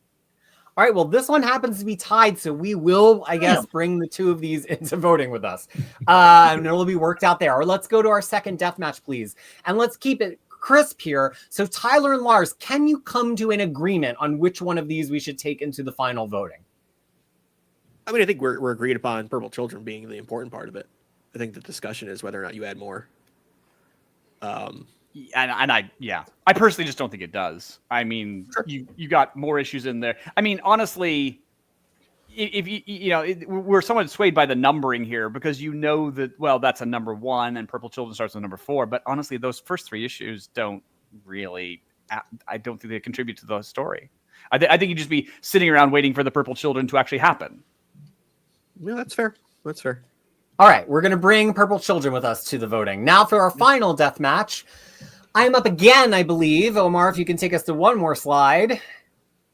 Oh, wait, we're not voting on this? No, because they worked it out between the two of them. We're simple. Oh, what was it? They're going with Purple Children. They think Purple Children's the stronger choice. No, more is better, guys. What the hell? Okay. This is the man who wants a Steve Ditko issue in a Frank Miller omnibus. I mean, it's just nuts. So, Tim, I might be willing to see this one right off the bat. I really wanted to have the Muse stuff in, which is why I picked that arc that started at 10. But it killed me to not pick Mayor Fisk, and I just think yours might be a more exciting read. I don't know. Were you swayed to my side, or do you still think you've got a better read on yours? I do like Muse, and I was struggling very hard when I was coming up with what I put together for the Soul stuff. Although, oddly enough, what you put together was not one of the options that I had come up with. But I do feel like as a long-term, evergreen best representation of what Soul brought to the table, I feel like my chunks maybe is a better representation of that. Yeah, I think I'm willing to go there. All right, so we have knocked 2 out from the voting. Now, Omar, let us do our traditional voting. Time to vote. Okay. Yes or no. That's all we need from you people. There are no maybes, and you have as many votes as you want. You do not just have 10, and you are not voting based on if you've read it at all. You're voting based on if the case has been made to you during the stream that it should be an evergreen. And we're starting with Sean's pick. So I will go person by person. Lars on cell block D. He's muted. He said yes to DG Chichester. Sorry. Amen. Oh, All right. Lars on Shadowland. No, sir. And Lars on Devil's Reign. No, thank you. whoa. Tim on cell block D. Yes. Tim on Shadowland. It pains me, but no. Oh, Ooh. Tim, come on. Tim's first Sophie's choice of the stream amongst many. Oh gosh, Tim you don't even know. This is gonna be so hard. Tim on Devil's Reign. Oh, on, yes. Okay. Tyler on Devil and Cell Block D. Yes. Tyler on Shadowland. Big old brown no on that one. And Tyler, everybody loves a brown no. Tyler on Devil's Reign. I flip-flopped in my head, but yes. Okay. I've already picked Devil and Cell Block D. I'm a yes on Shadowland. I am a no on Devil's Reign as a Daredevil book. Dom, Cell Block D. Yes, absolutely. Want that represented. No on Shadowland and no on Devil's Reign for me. Okay. Larry, Cell Block D. Yes. All right. Shadowland No. and Devil's Reign. No. Omar. I have a quick clarifying question. So this is, we're just voting yes or no. This is not like the 10 individual votes for yes. Like nobody's. No, you could vote yes on every one of them. We've had friendly. Oh, okay, lovely well, I people. won't go that far, but thank you for the clarification. Okay. Omar, Cell Right. Block D. Yes on all three. All three. Yeah, well, that okay, makes Omar. Cell Block D our first choice. That is a universal pick. Every single person Good job, has voted everybody. Good job, for Cell everybody. Block D. Other ones, we'll see how it goes. All right, on to the next set of pick, which is Lars. Sean on Purple Children. Really quick, Peter, for the people that are drunk on the panel. Did we clarify if Purple Children is the Mark Waid choice instead of 1 through 10? Well, Purple Children, anytime we had 2 runs that overlapped, we were trying to avoid voting for the same thing twice in the voting. And Lars worked it out that Purple Children will be the one that we go with for this. There's still another Waid run in the voting, but it does not. Oh, but it's not going to be 1 overlap through it. 10? Lars, Yeah. you dumb bastard. How is that my fault? More issues is better. Anyway, go ahead. Sorry. All right. Settle down. So this is Sean voting on Purple Children.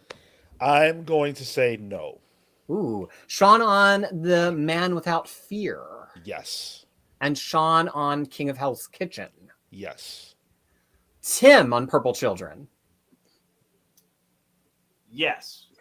Tim on Man Without Fear. Yes. And Tim on King of Hell's Kitchen. Yes. Tyler on Purple Children. Yes. Tyler, Man Without Fear. Yes again. And Tyler on Hell's Kitchen. One more yes. Okay. I think you guys convinced me that Purple Children is significant, not the opinion I walked in with. I'm a no on Man Without Fear for stated reasons of being a hater, and I'm a no on King of Hell's Kitchen. I don't think it stands alone well. Dom on Purple Children. Okay, this is going to be surprising. I'm going to vote no. Okay. What Dom, is happening? I know. I love it. Chaos. Yeah. Dom on Man Without Fear. Yes, absolutely. Dom on Hell's Kitchen. I'm going to say no on that. I think there are better Bendis stories. Yeah, that's my feeling too. Larry on Purple Children. I'm going to say yes to all three. Ooh, straight ballot from Larry. Omar, Purple Children. Yes to the first 2, of course. Yes. And no to King of Hell's Kitchen because I'm with Peter and Dominic. I think there are better Bendis stories for Evergreen. Absolutely. Oh, this voting is getting spicy already. All right, now we're going to Tim's picks. Sean, Typhoid's Kiss. Yes. Sean on this initial Waid run, which is called Here Comes Daredevil. Yes. And Sean on the Soul run. No. Lars on Typhoid's Kiss. Yes. Lars on Here Comes Daredevil. I'll vote for both ways. Yeah. And Lars on the Mayor Fisk run. No, thank you. Okay. Tyler on Typhoid's Kiss. Yes. Tyler on Here Comes Daredevil. Also yes. Tyler on Mayor Fisk. No, I prefer Chinatown. Okay. I am a yes on Typhoid's Kiss, a yes on Here Comes Daredevil, and a yes on Soul. Dom, Typhoid's Kiss. I'm triple yeses on these. Triple yesin. I've gone Larry. back around on Wade. I think this is the one. Larry on Typhoid's Kiss. No. Ooh. Larry on Here Comes Daredevil. Yes. Larry on Mayor Fisk. No. Oh, Larry, we needed that. Yes. Omar on Typhoid's Kiss. Yes on Typhoid's Kiss. No on Daredevil 1 through 12, and yes on Daredevil Running with Might the I Devil. remind you, Omar? You said more issues are better. Yeah, Well, but I wanted more issues on the second. Okay, you know what? Yes. Okay, Tim's right. More issues are better. You're right. Yeah. wait, you're changing to a yes on that? On Yeah, I'm gonna Wade? change all 3 yeses across the board. I can't Okay. believe we're not gonna pick that Charles Soule. That is the Charles Soule choice, though. Well, we I guess it's not doing so hot, but I will say that Omar flipping there lets that Wade pick be our second universal pick of the panel. So Attaboy, now we're Omar. moving on to Tyler's picks. Wait till we get to the DG Chichester part, baby. All right. And Tyler's picks, as a reminder, we're not voting on this first one because we merged it into Purple Children. So we're just voting for 2 here. So Sean, Defenders. No, Everbrown. Everbrown. And Sean, Back in Black Chinatown. No. Lars, Defenders. Oh, no. Lars, Chinatown. No, thank you. Tim, Defenders. No, Tim, Chinatown. no. Only because I liked my selection better. Yeah, I think Testing, I'm testing, a no in Defenders, and I just don't know. I don't think that Chinatown is enough as 5 issues. Dom, Defenders. Well, I want to check out Defenders. It's going to be a no for me.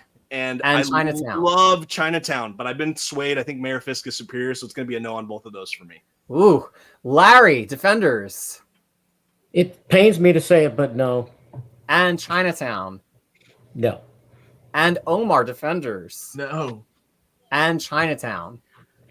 I think Tim had a stronger Charles Soule and Ron Garney pick, so I'm gonna go no with. Back in Wow. Black. So Tyler unfortunately does the rare strikeout on. There we go. Wow, Evergreens. what a shock, Tyler. Hey. How about that? I'm Next consistent. time, Tyler. Next time. All right. So now we're moving on to me. Oh, Crisis. And as a reminder, we do not need to vote on my second or third picks. Second has already been voted on, and third I gave up to merge with Tim. So we're only voting for Go West. Sean, Yes. Lars, Peter is the most courageous person I know. No. Tim, Emphatically, yes. Tyler, Yes. Dom, Yeah, I want to see it. Larry, Yes. and Omar. You know what? Yeah. I like it. All right, Lars robbing me of the satisfaction of I having am. a universal That's pick. what I do. Okay. Oh, Lars said no. What a piece Lars, of Lars, crush thief dreams. of joy. Okay. Now we move on to Dom. So we were unable to knock out Dom's. We were unable to come to an agreement to get rid of his Bendis Brew pick. So we're all voting on it. So Sean on Ben Brew. No. Sean on Yellow. Yes. Oh, wait. Sean on I'm sorry. Batlin, Jack Murdoch. No, sadly. Okay. Lars on Ben Brew. I don't think the two go together. No. Lars on Yellow. Yes. Lars on Batlin. No. Well, I haven't read it, so no. Tim on Ben Brew. I feel like I just caught myself in a conundrum because in the death match I voted for this, but then I also voted for the regular one earlier, so I'm going to vote for this Yeah, one. but the death match was not committal. It was just which one you thought was a better representation. Right, but I ended up, yes. I'll just make it easy, yes. Okay. Daredevil Yellow, also yes. And That's Batlin. right, everybody. Just a reminder: Tyler didn't strike out. Purple Children was a merger. It was voted yes. More True, of a walk. true, true. It was a walk or a balk. Yeah. As much as I All like right. Batlin Jack, I don't think it quite makes the cut. No. Okay. Tyler, Ben Brew. No. Tyler, yellow. Yes. Tyler, Batlin. No. I am sticking with my yes on Ben Brew. I'm sticking with my yes on yellow, and I'm a no on Murdoch, just not quite evergreen for me. Larry, Ben Brew. No. And Larry also picked yellow. Larry, Batlin, Jack Murdoch. No. All right, Omar, Ben Brew. No, but yes on the other two. All right. Ooh, yeah, Omar, yes on I Batlin. really like Battling Jack. I think it was a good story, and sure, Good one. It was great. it's good. All right, now we are on to Larry's picks. Of course, we have already just voted on yellow, so we're just doing 1 and 3 here. So Sean on Guardian Devil. I'm a yes to both. Ooh, okay. Lars. I can't do it because of that ending. No. And then what about Elektra? Yeah, absolutely. Good grief. Tim, Guardian Devil. So during my the back and forth earlier over this and whether or not the Karen Page, whatever, I was totally overlooking the importance of Quesada's art. I'm going to have to go yes on that. And then, of course, yes to the Elektra. Ooh, interesting. Tyler, Guardian Devil. I have to continue my anti-George stance and say a hard no on this one, but a hard yes on Elektra. Okay. I'm going to go yes on Guardian Devil because I think it's significant. And also, of course, yes on Miller. Dom, Guardian Devil. Yes to all here for me. Absolutely. Okay, and Omar. Absolutely, all three. Yeah. Mm-hmm. All right, so that means, of course, the Elektra material from Frank Miller, our third Universal pick. I don't know if we've ever had 3 Universal picks. in one Wow, stream look at before. that. Strong choices. And now, to see if we can get some more Universal something, let's talk about Omar's 2 Chichester chicks because we have already voted on them about here. 90s choices here. 90s. So, Sean, Fall of the Kingpin. I'm a yes on Fall of Kingpin, but no on Fall from Grace. All right, Lars, are you falling for these picks? No. All right, that's a no on Man both. Without Fear, obviously, yes, but no. Okay. Tim, Fall of the Kingpin. Yes. Fall from Grace. No. Tyler, Fall of the Kingpin. It's a double no for me. Sorry. Double no. Big goose eggs. Also no for me. I truly hate the art in Fall from Grace. Dom, Fall of the Kingpin. Wait, you said no on Fall for the Kingpin? Yeah. Peter? Yeah. I believe my words earlier was I wish you had done more homework. Oh. But why are you channeling my 8th grade and high school teachers? I didn't know I was going to get scolded. Oh, they say homework's not required these days, but I'm just too much a part of Generation X to agree with that. Dom, Fall of the Kingpin. I don't think I've read any of it, so I'm going to just say no just because I don't want an evergreen that I haven't read any of, And Dom, Fall from Grace. You know what? Unlike you, I do like the art here. I'm going to say yes for that one. And Larry, our final votes of the stream, Fall of the Kingpin. No. 3 weeks. And Larry. Fall from Grace. No. What is All right, Omar. I need some time to tabulate. All right, you tabulate all you want to. All right, thank you everybody for watching. A small reminder to hit that like button if you're enjoying this. Omar's the real man without fear coming to the party. He's apparently not doing my homework. Just Man without fear, but with beer. Digging That it. seems good. While tabulating, can I pitch like a dark horse runner for this that I thought about during the stream? Yeah, what do you got? No one's going to vote for it, but here we go. I'm going to call it Daredevil Unlucky in Love. One-shot issues of when Matt's burned or been burned by all his ex-girlfriends. He is the worst in relationships, and I want a collection that's just the deal breakers for them all. I think that would be insane. I like that Dominic is coming into the stream with here, none of these collections are real, but I would make this collection. I think it'd be so funny to have a curated volume that's just like all his exes that go real poorly. I can't. I love your glee about it too. That makes it There even are better. quite a few, though. I mean, It's crazy even how like many. the least of the least. And wait, what was? We don't have the final list yet. We are. Peter is putting it together right now. But rest assured, Heather Glenn was an awful situation. I mean, I'd like to package that with Peter fumbling stuff, Peter Parker fumbling, Scott Summers fumbling. There's just the whole Marvel continuum of people. Whoa! Who did Cyclops has screwed up a couple times. Who did he fumble though? I mean, you've Madeline seen, Pryor. yeah. He fumbled Lee a Forrester. clone. He fumbled his wife. Different What are you talking about? He didn't fumble his wife. What do you mean? Jean died. That's. I would argue that's They the were on ultimate a fumble. break.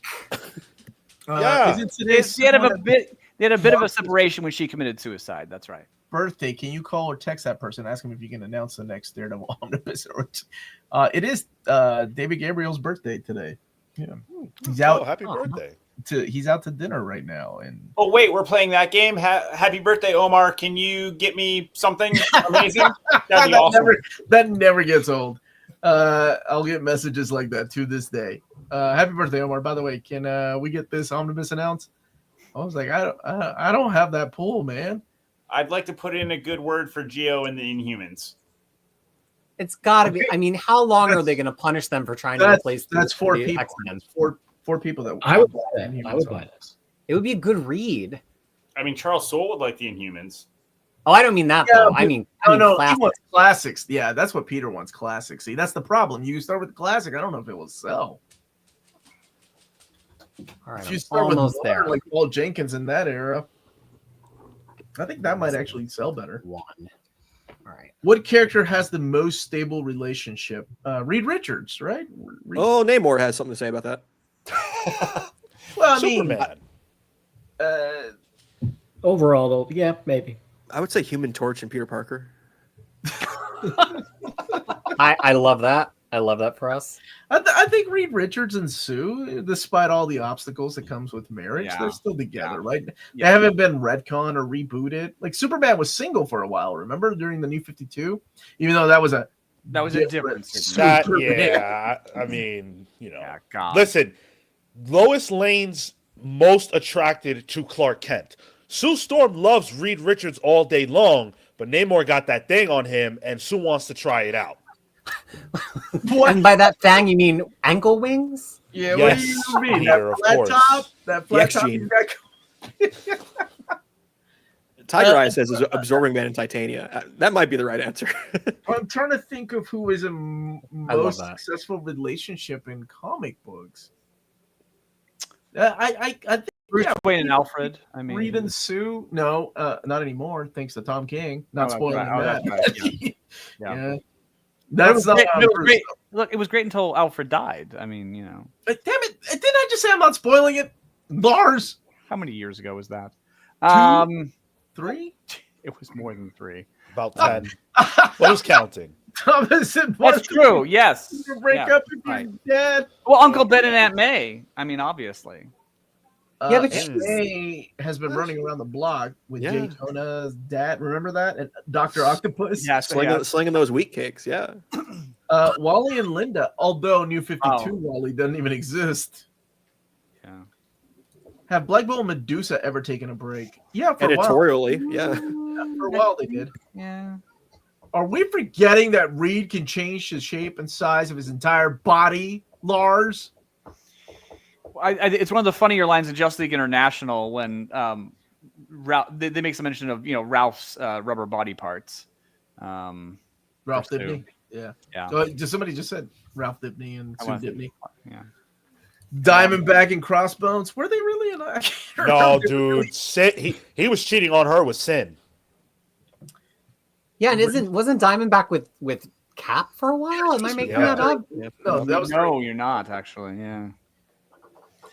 May has All right, Omar, I have our top 10. It was clear there are no tie breaks required. Are you serious? We had exactly 10 that were clear and away above the rest of the picks. All right, And everybody. some of them might surprise you after some of the discussion that we've had. Probably. All right, so we're back to my list. Blank. Sudden death. Time to vote. All right. Universal picks are Daredevil, Ed Brubaker, Mark Waid. Wait, 2 of Wade's made it. Daredevil Yellow and Frank Miller. Guardian Devil, Man Without Fear. Nisenti and Ramita Jr., Typhoid Mary. Jerry Conway and Gene Colan made it. And Very proud of my baby. Purple Children, and is that the King of Hell's Kitchen? It is. I am undefeated. That made it? Ha The hell did that make it? Okay. That was the right in the middle. It didn't have as much as the rest, but it didn't have as little as the others, and so it was right on the line. There you go. As number 10. A win's a win. A win's a win. Yeah. That's the only Bendis one. Okay. Well, one of mine made it. You guys are wrong about poor DG Chichester. I mean, I feel pretty great. If I had somebody who just watched the show and they were like, I don't know, Daredevil's the coolest dude. Like, what should I read? If I gave them this list, I know sometimes we have evergreen lists where we're like, I don't know about that. I would be 100% confident that person would walk away and say Daredevil's the best character in all of comics. Like, this list is legit. Yeah. Okay. Dom's in the chat. How's it going, Dom? I'll make the poll for the chat. No, I'm happy with this list. I mean, not happy that DG Chichester's wonderful Fall from Grace or Fall the Kingpin didn't make it. Who's the asshole that was the deciding factor on that? That was like, no. Everybody, Omar. I tried. I was with it. Yeah, Tim, that wasn't you. Tim I was had down to with vote Fall. for it. Yeah, Fall The Kingpin. Fall the Kingpin is good, man. Peter, did you say yes or no to Fall the Kingpin? You said I no. said no. You're a hater, man. I am a hater. After I said seeing- yes to your ridiculous Black Widow, Jerry Conway story. Yeah. After seeing I'm sorry, you're gonna nominations- compare your 4 issues of Fall of the Kingpin to 12 issues by Gene Colan. Lee Weeks is good. I love Lee Weeks, but Gene Colan, like possibly the best ever Big 2 artist. He's up there as one of the best Daredevil artists. I mean, he's no Scott McDaniel.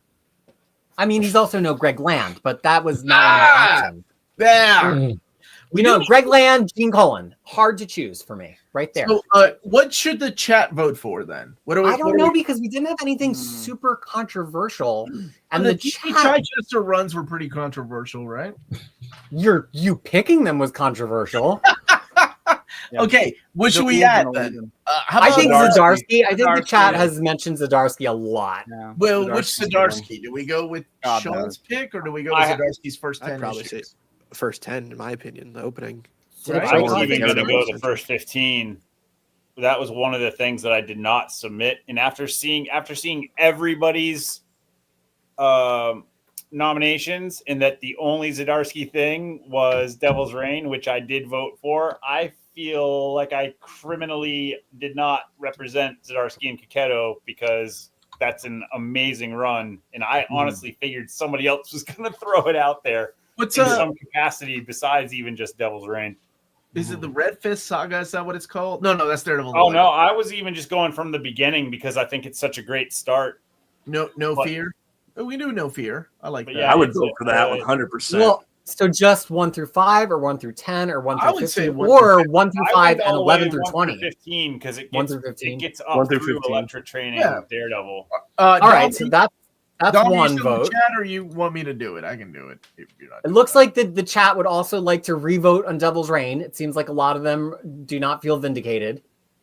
Okay, so let's put Dom. If you're still, yeah, he's in the chat. Okay, let's put Zdarsky 1 through 15. Let's put Devil's Reign. Let's see what else is the chat. Oh, Parts of a saying? Whole is good one. A good one. Well, I was thinking like I still don't think King of Hell's Kitchen is a good representation of Bendis's Daredevil. I really think like the first story arc, and the other one that I mentioned before I got drunk, were better. But yeah, what's another run that we missed here? I have alternate things for Bendis Malieve and or Brubaker Lark, but I'm not trying to overly hijack the format here. Well, I think you and Dom are the masters. So I think if there's things that we forgot that you guys remembered, we should go with one each from the two of you.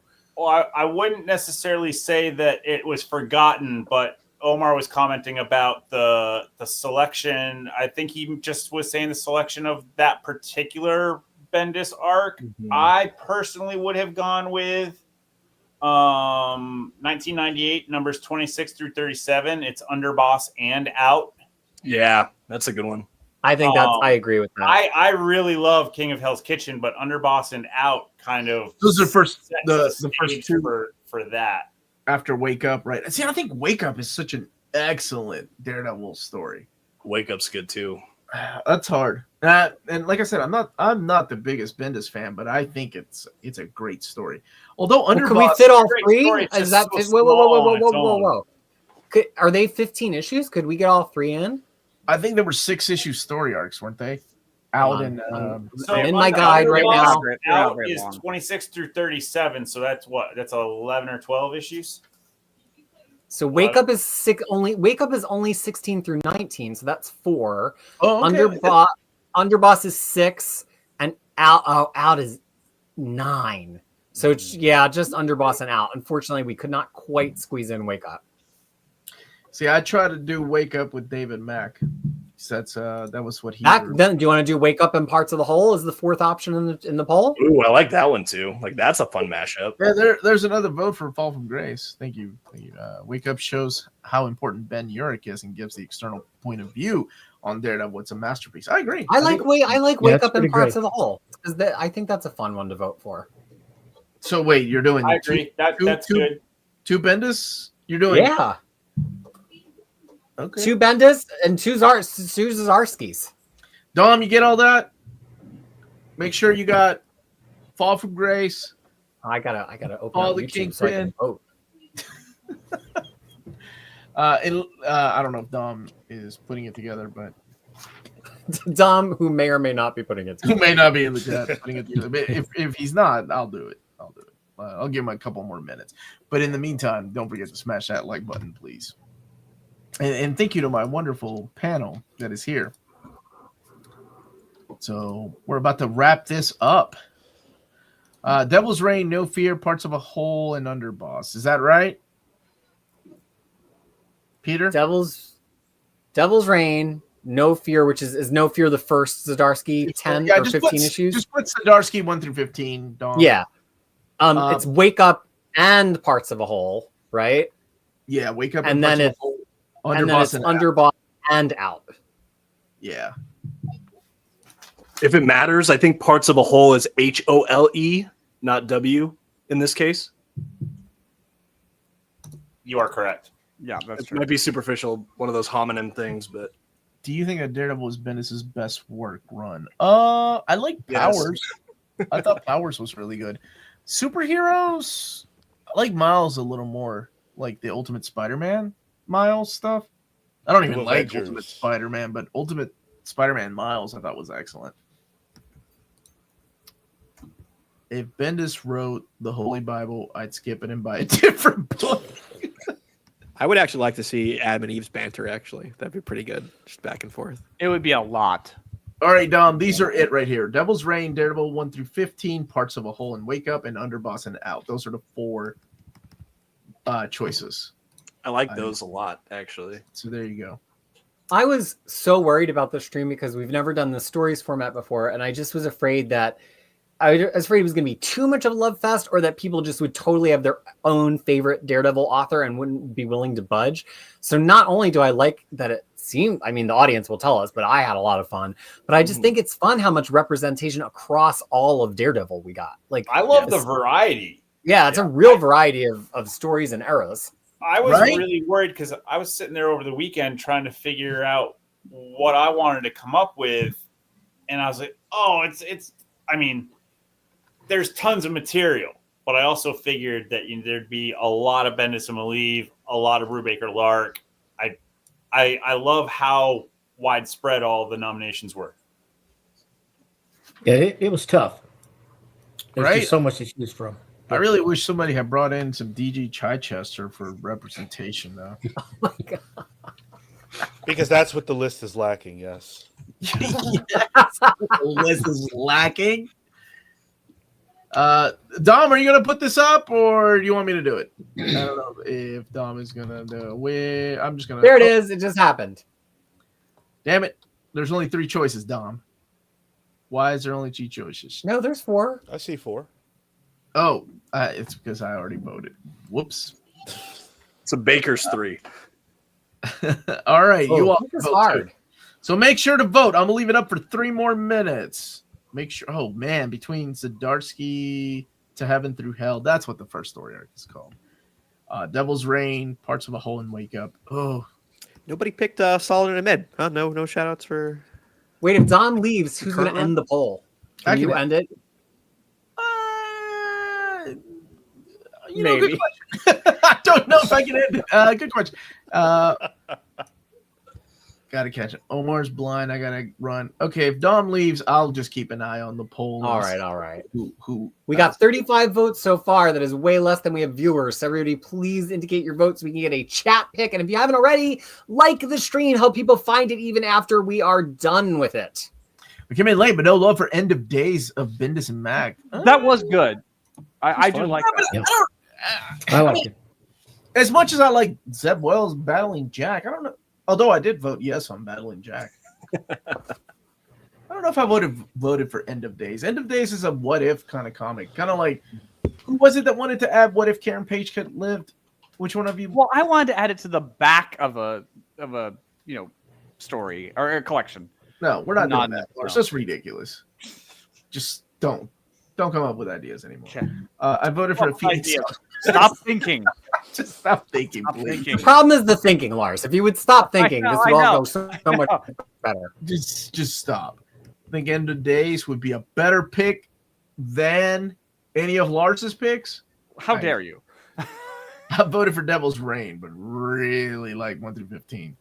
After this show, head over to Over Casually Comics to see Dom of X for exciting comics news, comics. And how does James know everything about the internet? I thought you called it overly casually comics, and I'm like, oh, this is overly casual. No, over 2. Never go full Chichester alone. That guy, you'll see in 10 years' time. You'll see in 10 years' time. I don't care too much for what I've read of Ahmed's run. I'll check back in the future. It's been slow. So slow. What you mean you don't want to jump into part 19? Yeah, next week, great jumping on point. I mean, Part that's 19. an amazing jumping on point. Part 19. Because 7 Deadly Sins Yeah, you screams, guys let's could- have the you number guys could- 19. Use like some schooling and sarcasm. You're not And the laying. thing is, this coming from somebody who loves long runs, and I love when modern authors like do long runs, but it just doesn't. In the middle, it kind of forgot what was happening. Like it totally lost cohesion around issue like 9 or 10, and then it's just now being like, wait, I remember there was something going on here. But that is not a way to sell a comic book. Like it's a shame because I'm rooting for him, and I really liked like the first 6 or 7 issues, but it's just been a straight downward trajectory for me since then, unfortunately. Sir Peter and I were Kicker- discussing that the other day, and I was saying that even the king of deconstruction, Brian Michael Bendis, could have done this whole story arc in 12 issues, not 19. Yeah. All right, is that it for voting? Is everybody else voted? Or I'm going to stop it here in 1 more minute. So make sure you vote, please. If you're on Oh, I can end the vote. Cool. I can end it. So I'll leave it up for 1 more minute. Dom is working with Sasha. Cool. He better not be. He's got an exclusive contract with Near Mint Condition. Want to write his ass up. And I may have to end it. Nobody cares. Nobody put DG Chichester on the list, so they don't care. I would buy a Chichester Omni sight unseen after this panel, though. I'll tell you that right now. I'd pre-order that bad boy at this point. Just My leave it wife's sight unseen. boyfriend like dark web. That might be the best comment tonight.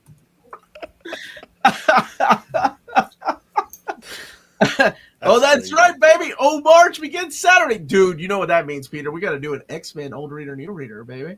Oh, yeah. There's always a birthday read. I don't know. What are we going to pick to torment the rest of the crew with this year? Oh, I don't know. There's so many good choices that I love that they're going to Have we done the Psylocke miniseries yet? The one with what's Talibo? What's the artist's Yeah, name? is it Yost? Did Oh, you wrote Yost. it? Yost wrote it. Yeah. No, that's an interesting pick. Well, I know you love Psylocke. I do, but I love Axe. You know, I still have a soft spot for Axe of Vengeance. I think Axe of Vengeance was so solid. I don't know how it stands today, right? Then Right, we've if you got- reload, I think I caught what was the winner on the poll. All right, the winner on And the we got a poll. roll. All right, we're ending it. Let me reload this, and then we can say goodbye to our panelists because this has been a lot of fun, but I know most of them have duties at home. Okay. I have reloaded and I am going to let me go back to that screen. Fluff really. the hair now that I'm in the big. The squares are big again. There you go. There we go. There's some chit chat. All right, everybody ready? Here we go with the final picks. Volume. And it is Daredevil from Heaven Through Hell. So that is issues 1 through 15. I'll buy Chichester's Omni at Ollie. You eat your words, Tiger Eyes. It's going to be number 12 on the We'll see how it does in the poll this year, Omar. Straight to the top 60. Guys, it's so underrated. Anyway, this guy named Chip Zdarsky is Canadian. He's going to be writing Captain America. That's unpatriotic. How dare they? Yeah, how dare you, Marv? Especially now, like with everything going on, that he's our enemy. Well, Chip Zdarsky has been my enemy for years now. That's almost as bad as a New Jersey. Because he's your nemesis for Melanie's love? Yeah, exactly, right? When we go to a convention and most women throw themselves at Jorge Jimenez. No, my wife's like, oh, Chip Zdarsky, he's smart. I'm like, he's not that great. Anyway. Is he your hall pass? Oh my God! Why would you waste that on Chip Zdarsky? That's my wife, though. Look, the heart wants what it wants. I mean, come on. This conversation brought to you by Zeb Wells. Oh man! Oh, So these are the picks, everybody. We've got one Bendis in there, one Brubaker, 2 Mark Wades, 2 Millers, 1 Jeff Loeb, 1 Jerry Conway, 1 Anacenti, and 1 Kevin Smith, despite of his jorts. That is it. Thank you. Oh man, the panel did really great tonight. Good job, everybody. I am one of my choices made it in. Peter, Why do you feel like you're patting us on the head? Good job. Peter, how many of your choices made it in? 2 kind of and a half because just 2 because we didn't do the other one. We didn't. All right. Because everybody else has bad taste, Peter. They didn't take our Soul selection. Yes, Soul. But you know what? I think it's just that Soul does not have one story that's like a lightning rod. I voted for Tim. I was fighting for Tim's selection. I thought it was a great. Yeah, I think Tim made a great. Mayor Kingpin was the choice when they went to Soul. Thanks, I appreciate it. But thank you all so much for watching, and I want to thank my panelists before they leave. This was a blast. I always have fun whether I'm drinking or not. And it's all in good fun. At the end of the day, I think we can all agree we all hate Lars and everything he stands for. What? And I hate everything he stands for, but I don't hate him, just to be on the record. okay, right. Excuse me, Omar. How many of my picks got through? That's why I hate you. Okay, fine, that makes sense. That and for your beauty as well, Lars. Yeah, that's it. The beauty. But it's Norwegian blood. Yeah. I am going to let my panelists sign out and tell you a little bit about themselves and where you can find them. So, Sean, take it away, my friend. Where can people find you?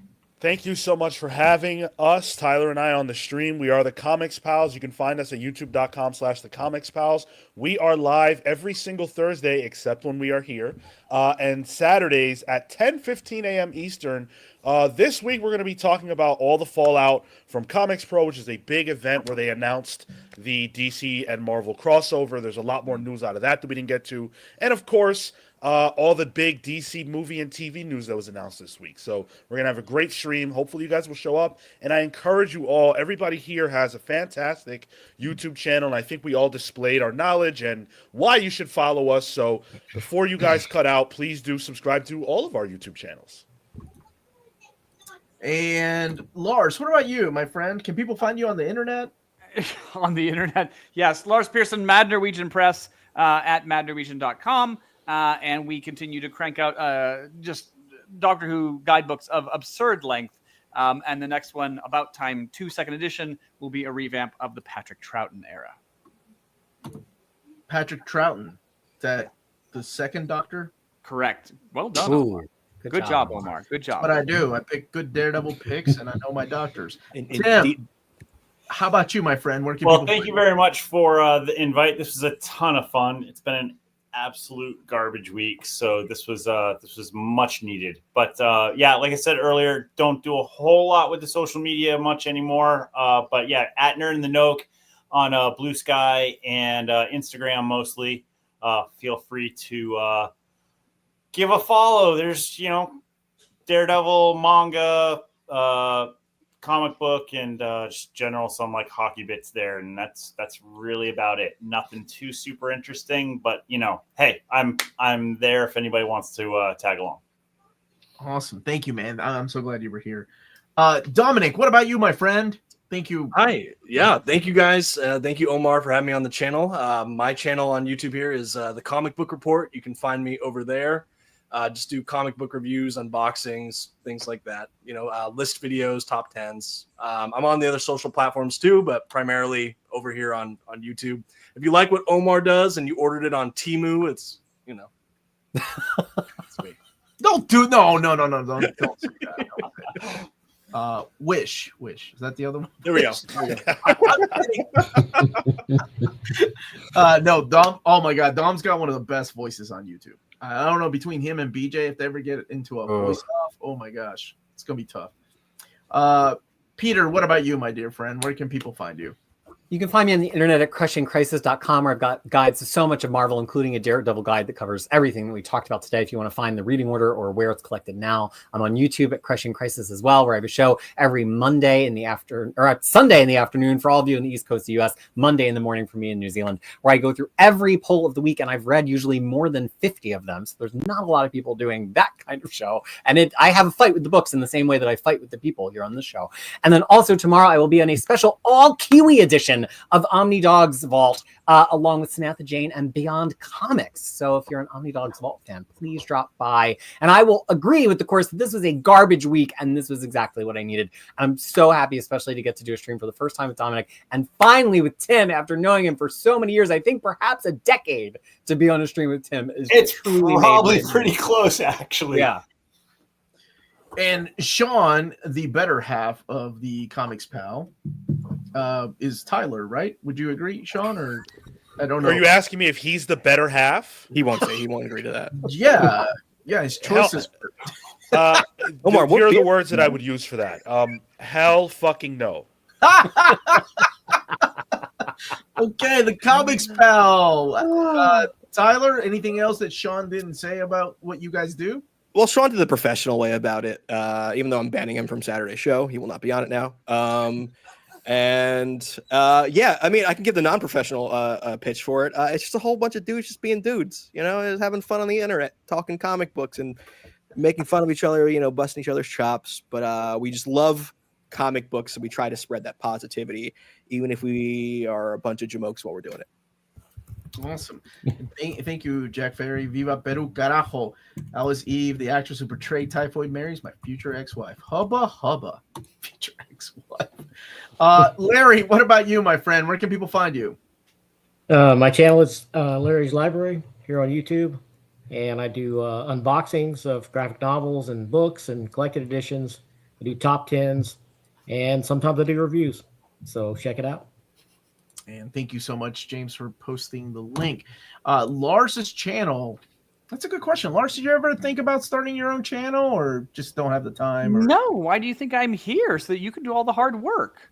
No, you make it look easy, Lars. You make it look we need people ask like, why don't you have a podcast? I'm like, it's too much work. He's got an OnlyFans if you want to go look for him there. Yeah. But thank you for asking.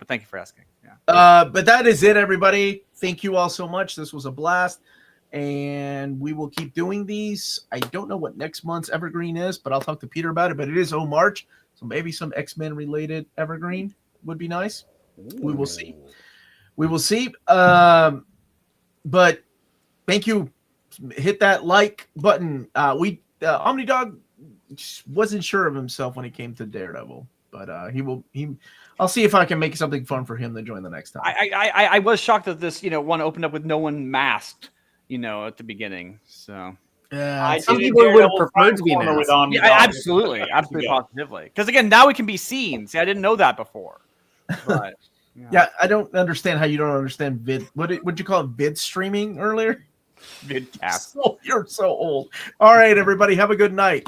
And the ladies are taking over this weekend, by the way. I will not be here. I'm out of town. It's my one weekend trip a year that I have with my guy friends where we go glamping, but the ladies are taking over, so treat them well. That might be the strangest thing you've ever said Wait, glamping? with your guy friends. Yeah, it's the bro trip. We don't camp anymore. We're in our 40s, man. We're too old to sleep on rocks. Goodbye, everybody. Lars, have you ever heard him try to pronounce